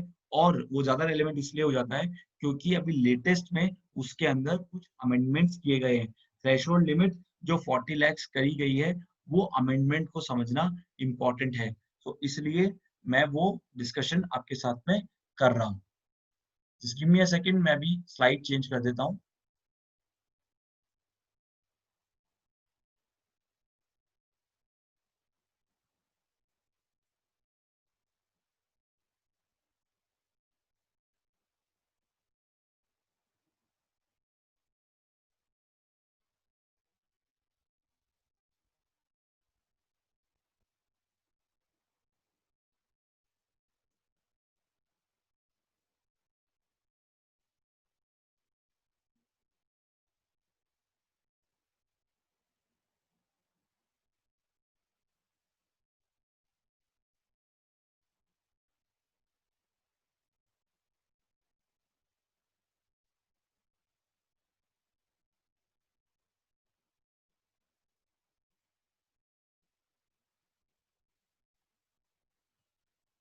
सौरभ, मुदिता, रजिस्ट्रेशन वाली स्क्रीन विजिबल है? Yes, sir. Yes, sir, it is visible. Okay, so let's begin with registration. देखिए, रजिस्ट्रेशन को मैं बहुत ज्यादा डिटेल में सब कुछ डिस्कशन आपके साथ में नहीं करने वाला हूँ। मैं कुछ इंपॉर्टेंट प्रोविजंस आपके लिए पढ़ूंगा। उन इंपॉर्टेंट प्रोविजन, देखिए registration is one of the finest topic of GST to have a discussion on. आप मान के चलिए मेरा one of the favourite topic है रजिस्ट्रेशन, बिकॉज मुझे ये पढ़ने में और पढ़ाने में दोनों में बड़ा मजा आता है। बिकॉज registration is like, देखिए what is registration, let me tell you, registration is like रोका। रोका है registration, do you understand what रोका is? It's like engagement। अगर registration हुआ है तो आगे के सारे कस्टम्स आपको फॉलो करने हैं, सारे रीति रिवाज आपको फॉलो करने हैं अगर रोका हुआ है तो। और जब तक रोका नहीं हुआ तब तक आप फ्री हो, you are not bound for anything. अगर रोका हो गया then going forward you become bound to follow all the rituals। Similarly, जब तक आप अनरजिस्टर्ड हो, लीगली अनरजिस्टर्ड हो, ऐसा नहीं कि रजिस्ट्रेशन की लाइबिलिटी थी और नहीं लिया, वो गलत है, वो लॉ इलीगल है, वो नॉन कंप्लायंस है, बट रजिस्ट्रेशन की लाइबिलिटी नहीं है इसलिए अनरजिस्टर्ड हो तो आप बचे हुए हो। जिस दिन रजिस्ट्रेशन की लाइबिलिटी आ गई, जिस दिन फैमिली वालों ने प्रेशर डाला कि अब समय आ गया, उस दिन के बाद सारे रिचुअल्स आपको फॉलो करने पड़ेंगे। सो वो है रजिस्ट्रेशन। सो इट इज जिस दिन आप रजिस्ट्रेशन हो गए उस दिन के बाद से आपको सब चीज फॉलो करनी है। रजिस्ट्रेशन में जो सेक्शंस है, जो प्रोविजंस है, वो है सेक्शन 22 से लेके सेक्शन 30 तक। सारे सेक्शंस हम यहाँ पे डिस्कस नहीं कर रहे, मैं एक फ्लो आपको सेक्शन में ही समझा देता हूँ। पहले आप सेक्शन की जो क्रोनोलॉजी है उसको समझिए। जो देखिए जीएसटी लॉ को या कोई भी टैक्स लॉ को समझने का, पढ़ने का सबसे बढ़िया तरीका मैं आपको बताता हूँ। कोई भी चैप्टर डायरेक्टली स्टार्ट मत करिए। सबसे पहले एक बर्ड्स आई व्यू लीजिए। वो ना, what is birds eye view? आपको सबसे पहले ये पता होना चाहिए कि मुझे क्या पढ़ना है, क्यों पढ़ना है और कैसे पढ़ना है। क्या पढ़ना है, क्यों पढ़ना है, कैसे पढ़ना है। जब आप कोई भी लॉ का या कोई भी टैक्सेशन के सब्जेक्ट का इंडेक्स देखेंगे तो आपको वो चैप्टर बाय चैप्टर उसका रेलेवेंस समझ में आना चाहिए।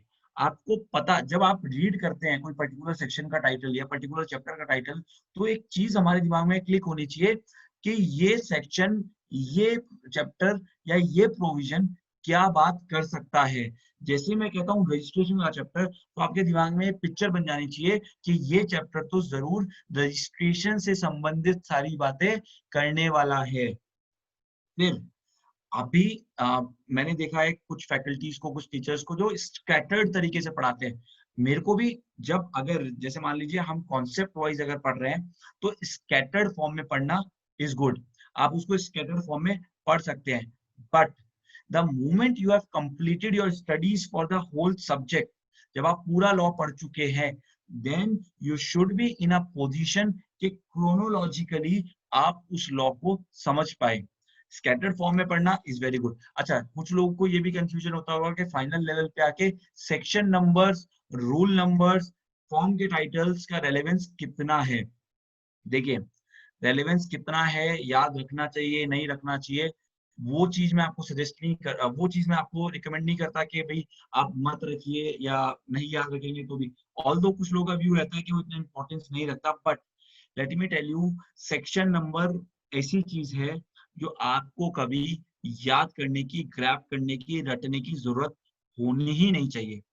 नाउ मीनिंग देयर बाय, जब आप लॉ को पढ़ेंगे, जब आप रेलेवेंस पढ़ेंगे, लर्निंग का एक बहुत बढ़िया तरीका है, आप अगर किसी चीज को किसी नंबर से रिलेट कर देंगे, किसी कॉन्सेप्ट को, किसी प्रोविजन को नंबर से रिलेट कर देंगे, तो आपकी मेमोरी उसको ज्यादा अच्छे से कैच कर पाएगी। मैं हमेशा सेक्शन ओरिएंटेड स्टडीज प्रेफर करता हूँ, पढ़ना भी और पढ़ाना भी। रीजन बीइंग, अगर मैं उस सेक्शन को ग्रैब कर पाया तो उस सेक्शन का पिक्चर एक मेरे दिमाग में क्रिएट हो जाता है। नाउ तो मूवमेंट आई टेल यू, देखिए बहुत बार एग्जाम में ऐसा भी होगा कि आपको डायरेक्ट सेक्शन नंबर पे क्वेश्चन पूछ लिया जाएगा। आप इस भ्रम में ना रहे कि आपसे डायरेक्ट सेक्शन पे क्वेश्चन नहीं पूछा जा सकता। क्वेश्चन ऐसे भी आएंगे, ऑल दो उसका कंटेंट, उसका वेटेज बहुत ज्यादा नहीं होगा, बट ऐसे क्वेश्चन भी आपको एग्जाम में मिल सकते हैं जहाँ पे डायरेक्ट सेक्शन पे आपसे क्वेश्चन पूछ लिया जाए। फॉर एग्जाम्पल, आपको बोल दिया जाएगा एलिजिबिलिटी कंडीशंस बताइए to opt for to take the benefit under section 10, तो वहां पे आपको कॉम्पोजिशन स्कीम की बात करनी है। आपसे पूछ लिया जा सकता है direct question, who is liable to या what are the, who are the persons covered under section 24। अब सेक्शन 24 के लिए आपको पता होना चाहिए कि section 24 talks about compulsory registration। so unless and until you are well versed with these topics, कि वो टॉपिक या वो कॉन्सेप्ट कौन से सेक्शन से निकल के आ रहा है, तब तक मजा फुल फ्लेजेड नहीं आएगा। तो कोशिश कीजिए कि जितने ज्यादा सेक्शन नंबर्स आपको याद रह जाए, कोशिश कीजिए याद रखने की।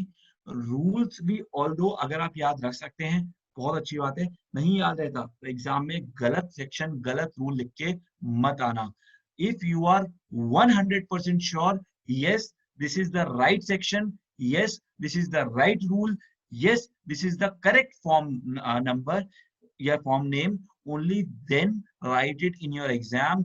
otherwise लेने के देने पड़ जाएंगे, जो आपके नंबर मिलने चाहिए वो मिलने की बजाय कट जाएंगे, अगर वो गलत सेक्शन हुआ, अगर वो गलत रूल हुआ, अगर गलत फॉर्म का नाम हुआ। तो अगर 100% श्योर हो तो लिख के आओ, कोई घबराने की जरूरत नहीं है।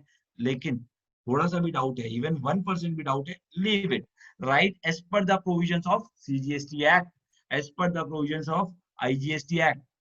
वहां नंबर हो सकता है 3 नंबर के क्वेश्चन में एग्जामिनर आपको 2.5 नंबर दे, बट वहां पे आपको प्रोविजन के, आपको लॉ की एप्लीकेशन के नंबर दिए जाएंगे।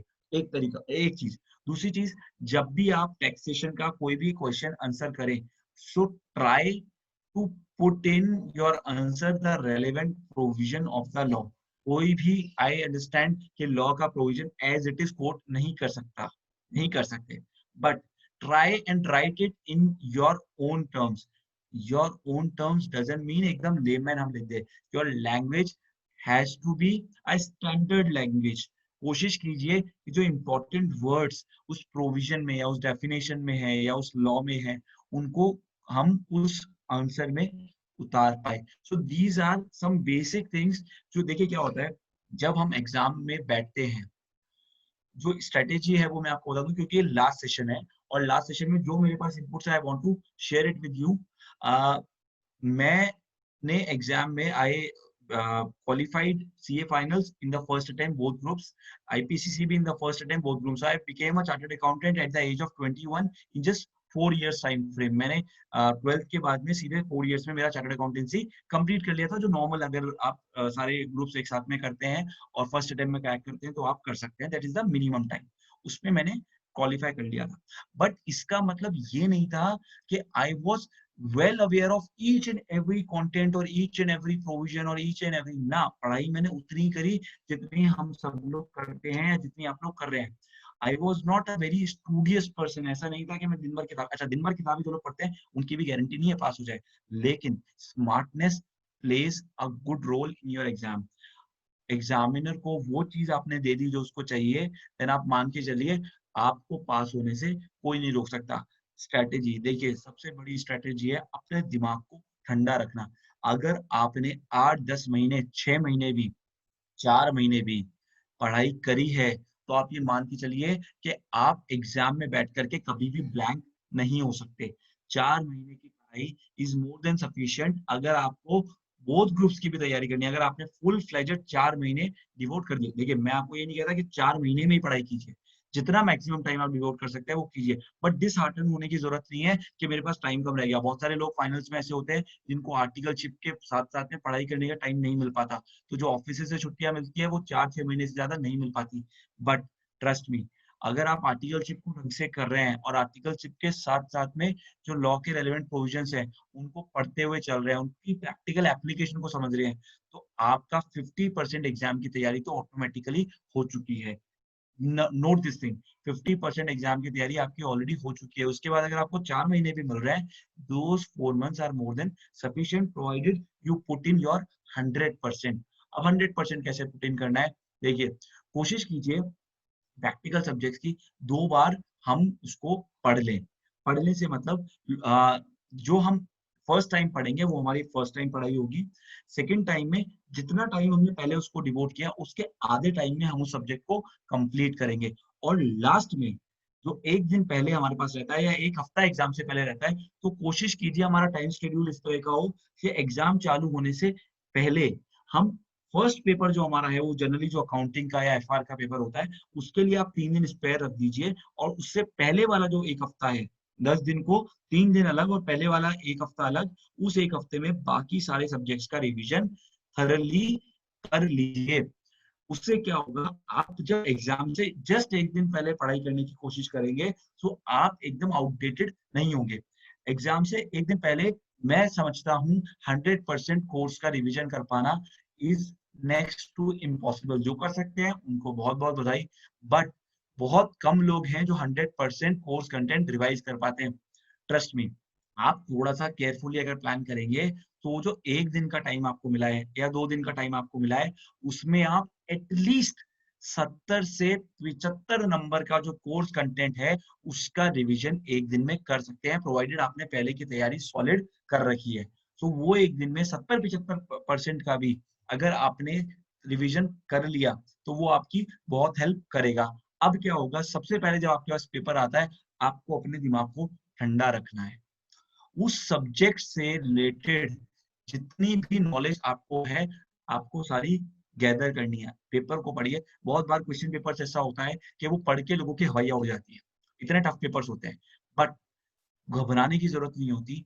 जितना क्वेश्चन पेपर टिपिकल नजर आता है ना, उतना जब आप उसके डिटेल में जाते हैं ना, वो आपको सिंपल लगता जाता है जैसे जैसे एग्जामिनेशन के 3 घंटे खत्म होने वाले होते हैं। फिर प्रेशर दूसरी चीज का चालू हो जाता है कि कैसे मैं मेरा पेपर पूरा कंप्लीट करूं। तो सबसे पहले जो अपने दिमाग को ठंडा रखेगा, इत्मीनान से पेपर को पढ़ेगा और ये कोशिश करेगा कि 40-45 नंबर के उन क्वेश्चंस को आइडेंटिफाई करने की जो उसको पास करवाने वाले हैं। सो पहला जो स्ट्रेटेजी होनी चाहिए, देखिए जो लोग बहुत अच्छे मार्क्स की तैयारी कर रहे हैं, उनको तो मैं मानता हूँ कि उनको टारगेट रखना चाहिए 60, 65, 70 मार्क्स का, बट उसके लिए आपका डेडिकेशन, आपका डिवोशन बहुत ज्यादा चाहिए।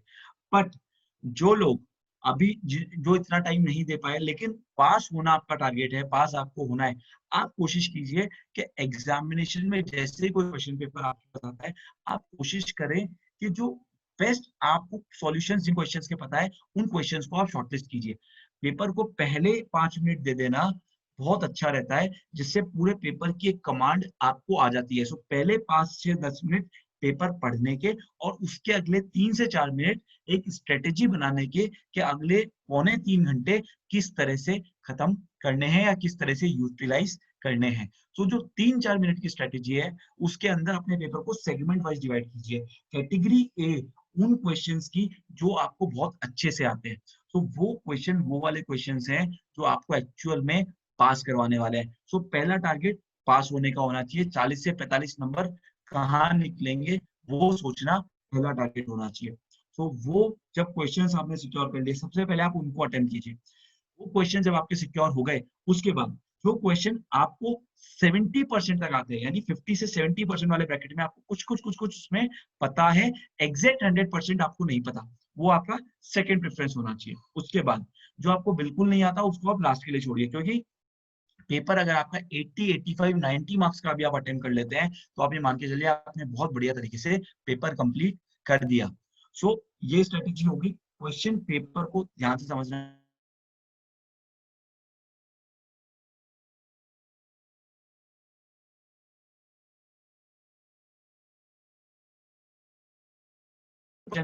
और अगर आपने पहले की तैयारी अच्छी करी है, तो मानिए जब आप एग्जाम में लिखने बैठेंगे, ये जो 70% का रिवीजन है, ये आपको 90% तक पेपर अटेम्प्ट करवा देगा, अगर आपकी पहले की तैयारी अच्छी है। जब हम हमारा फोकस सारा लेकर के आते हैं, तो बहुत सारी चीजें होती हैं जो हमारे को लिखते लिखते, हमारे को पढ़ते पढ़ते भी याद आती हैं। हो सकता है आपको एग्जैक्ट प्रोविजन लॉ का नहीं समझ आ रहा, फॉर एग्जाम्पल टैक्स के पेपर में एग्जैक्ट रूल आपको नहीं पता हो। टैक्स का पेपर देखिए इस मामले में बहुत अच्छा है कि इसमें अगर आप लॉ के पॉइंट से ब्लैंक भी है, बट आपको लॉजिक पता है, आपको पता है कि ये चीज प्लस होनी चाहिए, ये चीज माइनस होनी चाहिए, तो भी आप पास होने की पोजीशन में है। अगर आपने पहले ढंग से पढ़ाई करी है, तो आप पास होने की पोजीशन में हैं। तो क्वेश्चन पे जरूरी नहीं है कि हम सेक्शन एज इट इज लिख के आए, हमको आता है बहुत अच्छी बात है, आप लिख के आइए, नहीं आता गलत मत लिख के आइए, ठीक है। ये कुछ स्ट्रेटेजीज हैं जिनको अगर आप फॉलो करेंगे, तो मान के चलिए cracking the exam at the first instance is not at all a big deal. हाँ, it is tough, no doubt, C exams are one of the toughest exam, but जो इसको क्रैक करने की स्ट्रेटेजी है, वो इतनी टफ नहीं है, provided we give our 100% to it. देखिए कुछ पेपर्स आपके 40s 50s में मार्क्स लेकर के आएंगे, बट कुछ पेपर आपके ऐसे भी होंगे जिन पे आपका बहुत अच्छा कमांड है, जो आपको एग्जेम्पशन दिलाएंगे और फिर आपका एग्रीगेट सेट ऑफ वहां से हो जाएगा। सो कोशिश ये करिए कि कोई भी पेपर की तैयारी ऐसी नहीं हो कि हमारे लिए 40 मार्क्स की भी प्रॉब्लम हो जाए। 40 मार्क्स अगर हर पेपर में आ रहे हैं, तो फिर एग्रीगेट के लिए 3 से 4 जो हमारे इंटरेस्ट के सब्जेक्ट्स हैं, जो हमारे कोर सब्जेक्ट्स हैं, जिसपे हम अच्छे से हमारी कमांड है, वो सब लोगों के लिए अलग अलग हो सकते हैं, वो एग्जाम्स में आपको हेल्प करेंगे। तो coming back to our provisions, जो हम रजिस्ट्रेशन के चैप्टर की बात कर रहे थे, तो सबसे पहले रजिस्ट्रेशन का जो चैप्टर है, उसके अंदर फ्लो ऑफ टॉपिक्स पढ़िए। ठीक है, सेक्शन 22 बात कर रहा है in general persons who are liable for registration. कौन लोग हैं जो जीएसटी में रजिस्ट्रेशन के लिए लायबल है, ये जनरल थ्रेशोल्ड लिमिट बताने वाला सेक्शन है।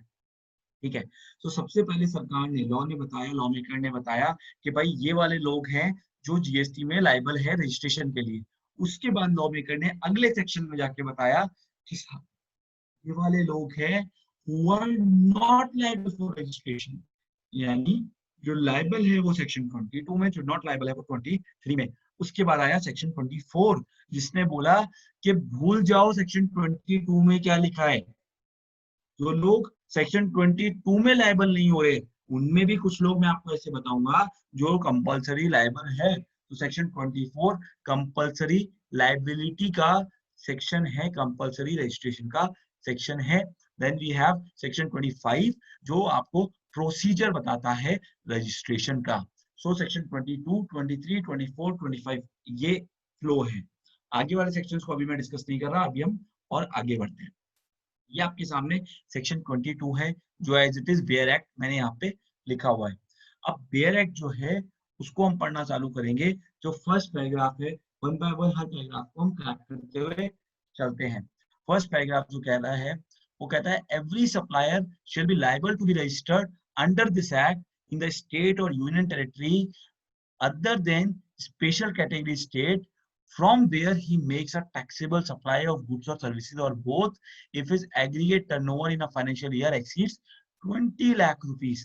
अब देखिए ये 20 लाख रुपीस की लिमिट इन जनरल है, ये उन लोगों को मिल रही है जो गुड्स और सर्विसेज सप्लाई कर रहे हैं और बोथ सप्लाई कर रहे हैं। तो क्या हुआ था, स्टार्टिंग में जो थ्रेशोल्ड लिमिट आई थी 20 लाख की थी।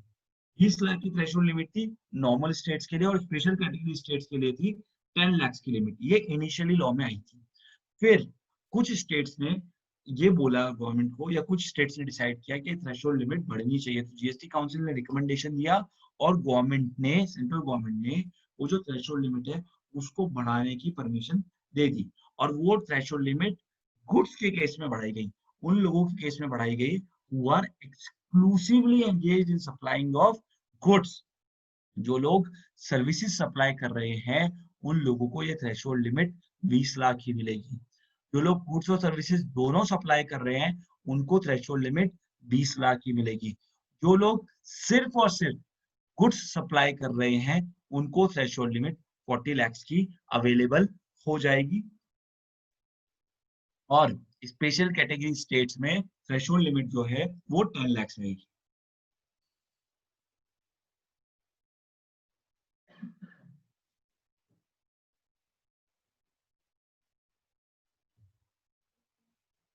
स्पेशल कैटेगरी स्टेट्स में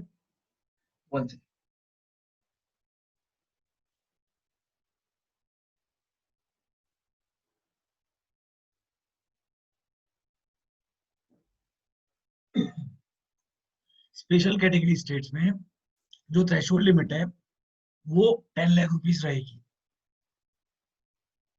और अब साउंड क्लियर है क्या? मेरा गला थोड़ा सा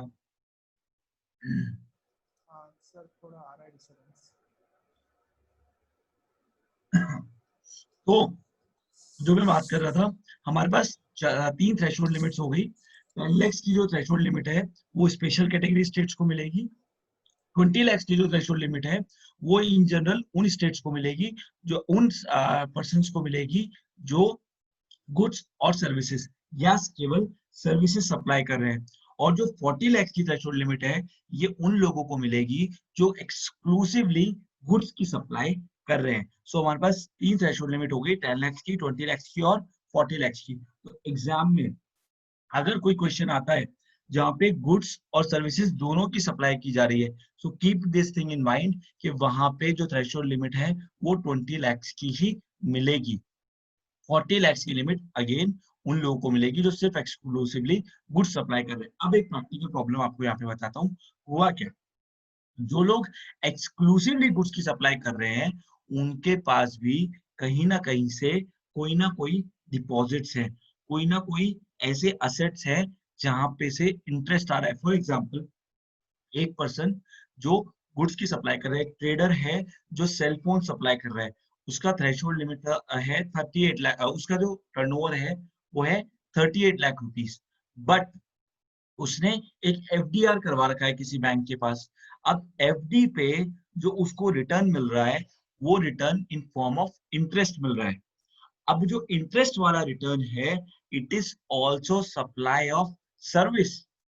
अगर आप इंटरेस्ट को देखेंगे it is a form of service only because it is kind of renting out your liquid cash. जो आपके पास मनी थी उसको आपने लेट आउट कर दिया, किसी और को दे दिया यूज करने के लिए, बैंक को दे दिया यूज करने के लिए, और बैंक ने उसके बदले आपको इंटरेस्ट दिया। So it is as good as rental of immovable property. कि अगर मेरे पास एक प्रॉपर्टी है, मैंने किसी को यूज करने के लिए दी, वहां से मुझे रेंटल आ रहा है। सिमिलरली मेरे पास कुछ लिक्विड एसेट्स है, मैंने वो किसी को दे दिया और वहां से मुझे इंटरेस्ट आ रहा है। So interest is a supply of service, but it is a supply of exempt service because the interest is covered under the notification, exemption notification issued by government by virtue of section 11 of CGST Act. So interest is an exempt service. But क्या interest जिसको जो earn कर रहा है, क्या मैं कह सकता हूँ that person is exclusively engaged in supplying goods only? No, because along with goods he is also supplying services.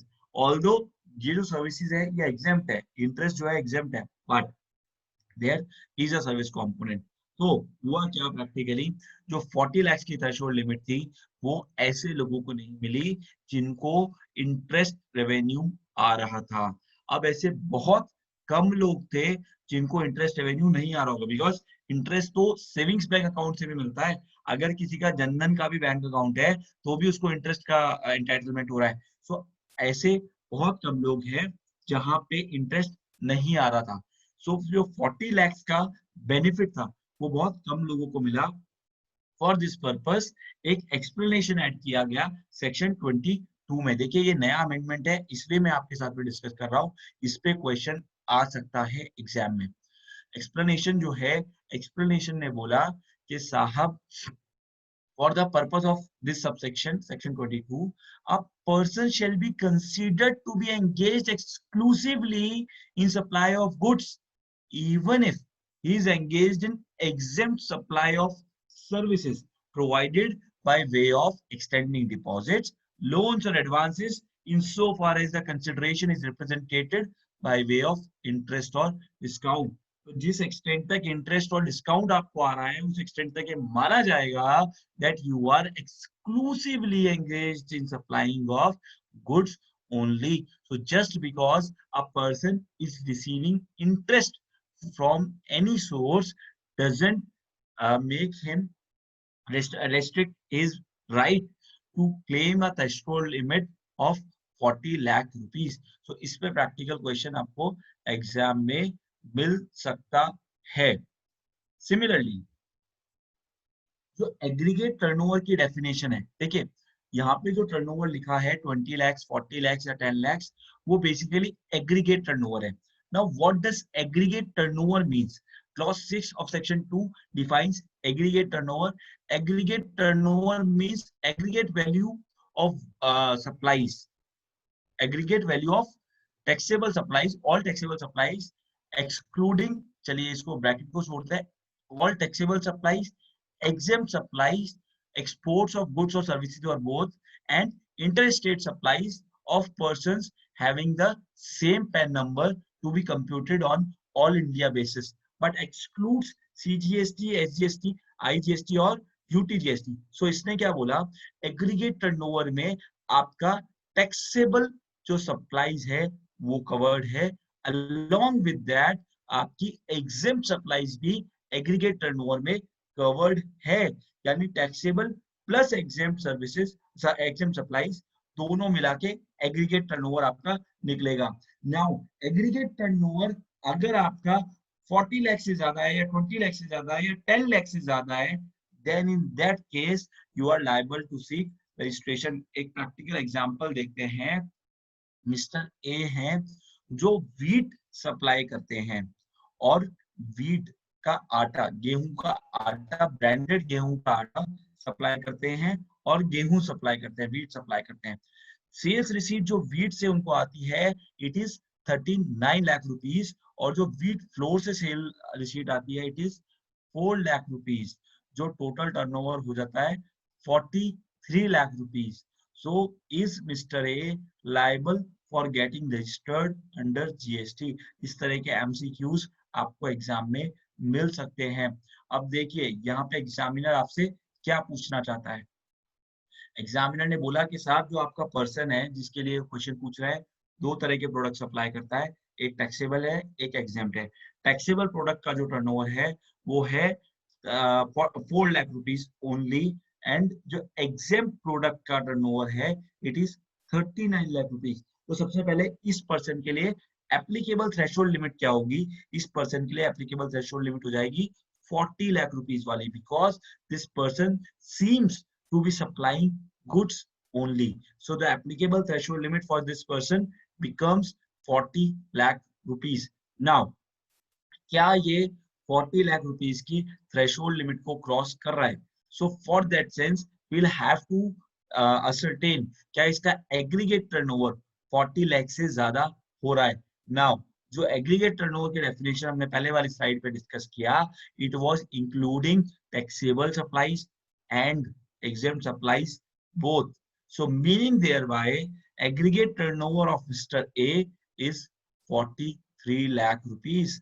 And the moment I say the aggregate turnover of Mr. A is 43 lakh rupees, Mr. A becomes liable for seeking registration under GST. Although the usage of this registration will only be for paying tax on the handful supplies of rupees 4 lakh only. जो 4 लाख की taxable supply है सिर्फ उस पे tax देना है, but registration लेने के लिए एग्जेम सप्लाई को भी एग्रीगेट टर्नओवर में इंक्लूड कर लेना है. सो बेसिकली ये एक अंडरस्टैंडिंग थी जो हमको लेनी थी. उसके अलावा एक दूसरा एग्जांपल, एक कंपनी है एबीसी प्राइवेट लिमिटेड जिसकी 4 ब्रांचेस है कंट्री में अलग अलग जगह पे.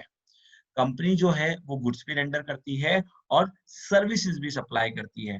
गुड्स भी सप्लाई करती है और सर्विसेज भी सप्लाई करती है. Now for that company the applicable threshold limit becomes 20 lakh rupees. 20 lakh रुपए की थ्रेशोल्ड लिमिट मिलेगी इस कंपनी को. अब क्वेश्चन ये है कि इसको रजिस्ट्रेशन कहाँ पे लेना है. 4 अलग अलग स्टेट्स में 4 अलग अलग सिटीज में इसकी ब्रांच है और सब ब्रांचेस का टर्नओवर हमको दिया हुआ है. तो क्वेश्चन ये था कि कहाँ पे रजिस्ट्रेशन लेना है. सो देखिए दोबारा से एक बार सेक्शन 22 की रीडिंग कर लीजिए. फर्स्ट पैराग्राफ में आपको सेकेंड लाइन में 2 वर्ड्स बोल्ड किए हुए दिखेंगे, विच आर फ्रॉम वेयर. देखिए क्या कह रहा है law maker, every supplier shall be liable to be registered under this act in the state or union territory from where he makes a taxable supplies of goods or services or both. तो जहां से भी जिस भी state से taxable supplies कर रहे हो हर उस स्टेट में जीएसटी रजिस्ट्रेशन आपको लेना है. सो इस एग्जांपल में एबीसी प्राइवेट लिमिटेड जो है वो 4 स्टेट्स में से सप्लाई कर रही है. So the company is liable to seek registration in all the 4 branches. So option C is the correct answer. Next, ये वो एग्जांपल है जहां पे एक कंपनी का ऑफिस है जहां से कोई टैक्सेबल सप्लाई नहीं हो रही. जिस ऑफिस से कोई भी टैक्सेबल सप्लाई नहीं हो रही वहां पे उसको रजिस्ट्रेशन लेना इज नॉट मैंडेटरी. ठीक है, ये बाकी सेक्शन 22 से संबंधित जो 2-3 चीजें मुझे डिस्कस आपसे करनी थी. सिमिलरली एक ये क्वेश्चन है जहां पे थ्रेशोल्ड लिमिट की बात हो रही है.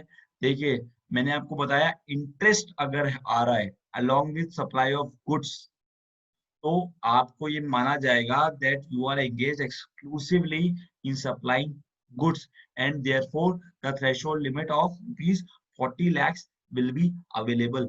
But in the given example, जो गिवन एग्जांपल है आपको स्क्रीन पे दिख रहा होगा, इस एग्जांपल के अंदर देयर इज अ पर्सन जो कंप्यूटर पार्ट्स में डील कर रहा है, उसका टर्नओवर 36 लाख रुपए है, उसको साथ में कुछ इंटरेस्ट का इनकम आ रहा है. सो ऐसे केस में जो थ्रेशोल्ड लिमिट है वो 40 lakhs की अवेलेबल हो जाएगी. बट अगर ये इंटरेस्ट की बजाय ये रेंटल इनकम होता तो थ्रेशोल्ड लिमिट जो थी वो सिर्फ उसको 20 लाख रुपए की ही मिलती। So this is the important point to consider. Examiner can confuse you by putting such kind of tricky things into the questions, जहाँ पे इंटरेस्ट के साथ में कोई रेंटल इनकम आ जाए या एक्सक्लूसिव गुड्स के साथ में कोई रेंटल इनकम आ जाए, तो उस केस में एप्लीकेबल जो थ्रेशोल्ड लिमिट है it will B 20 lakhs only.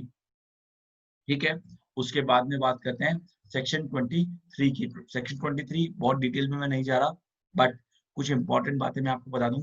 Section 22 से जो लोग थ्रेशोल्ड लिमिट में कवर हो रहे हैं, कुछ लोगों को सेक्शन 23 के जरिए बाहर निकाल दिया गया है। सो भले ही सेक्शन 22 में कवर हो रहे हो या 23 में कवर 24 में कवर हो रहे हो, 23 में वो लोग कवर्ड है जिनके ऊपर लायबिलिटी नहीं आएगी रजिस्ट्रेशन की।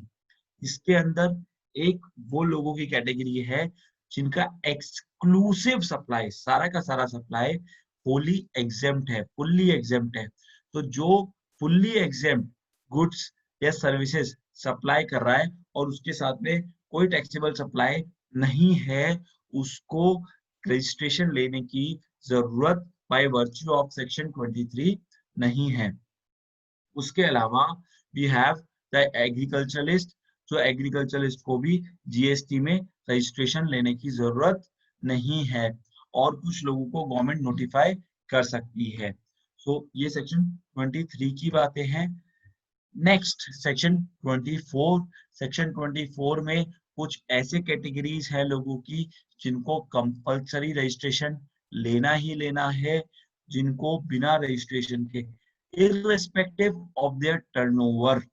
सेक्शन 24 में जो इंपॉर्टेंट बात आपको याद रखनी है, it is liability, section 24 assigns liability, imposes liability for a person to become to seek registration irrespective of the turnover, भले ही उसका टर्नओवर कुछ भी हो। ऐसे कौन से लोग हैं?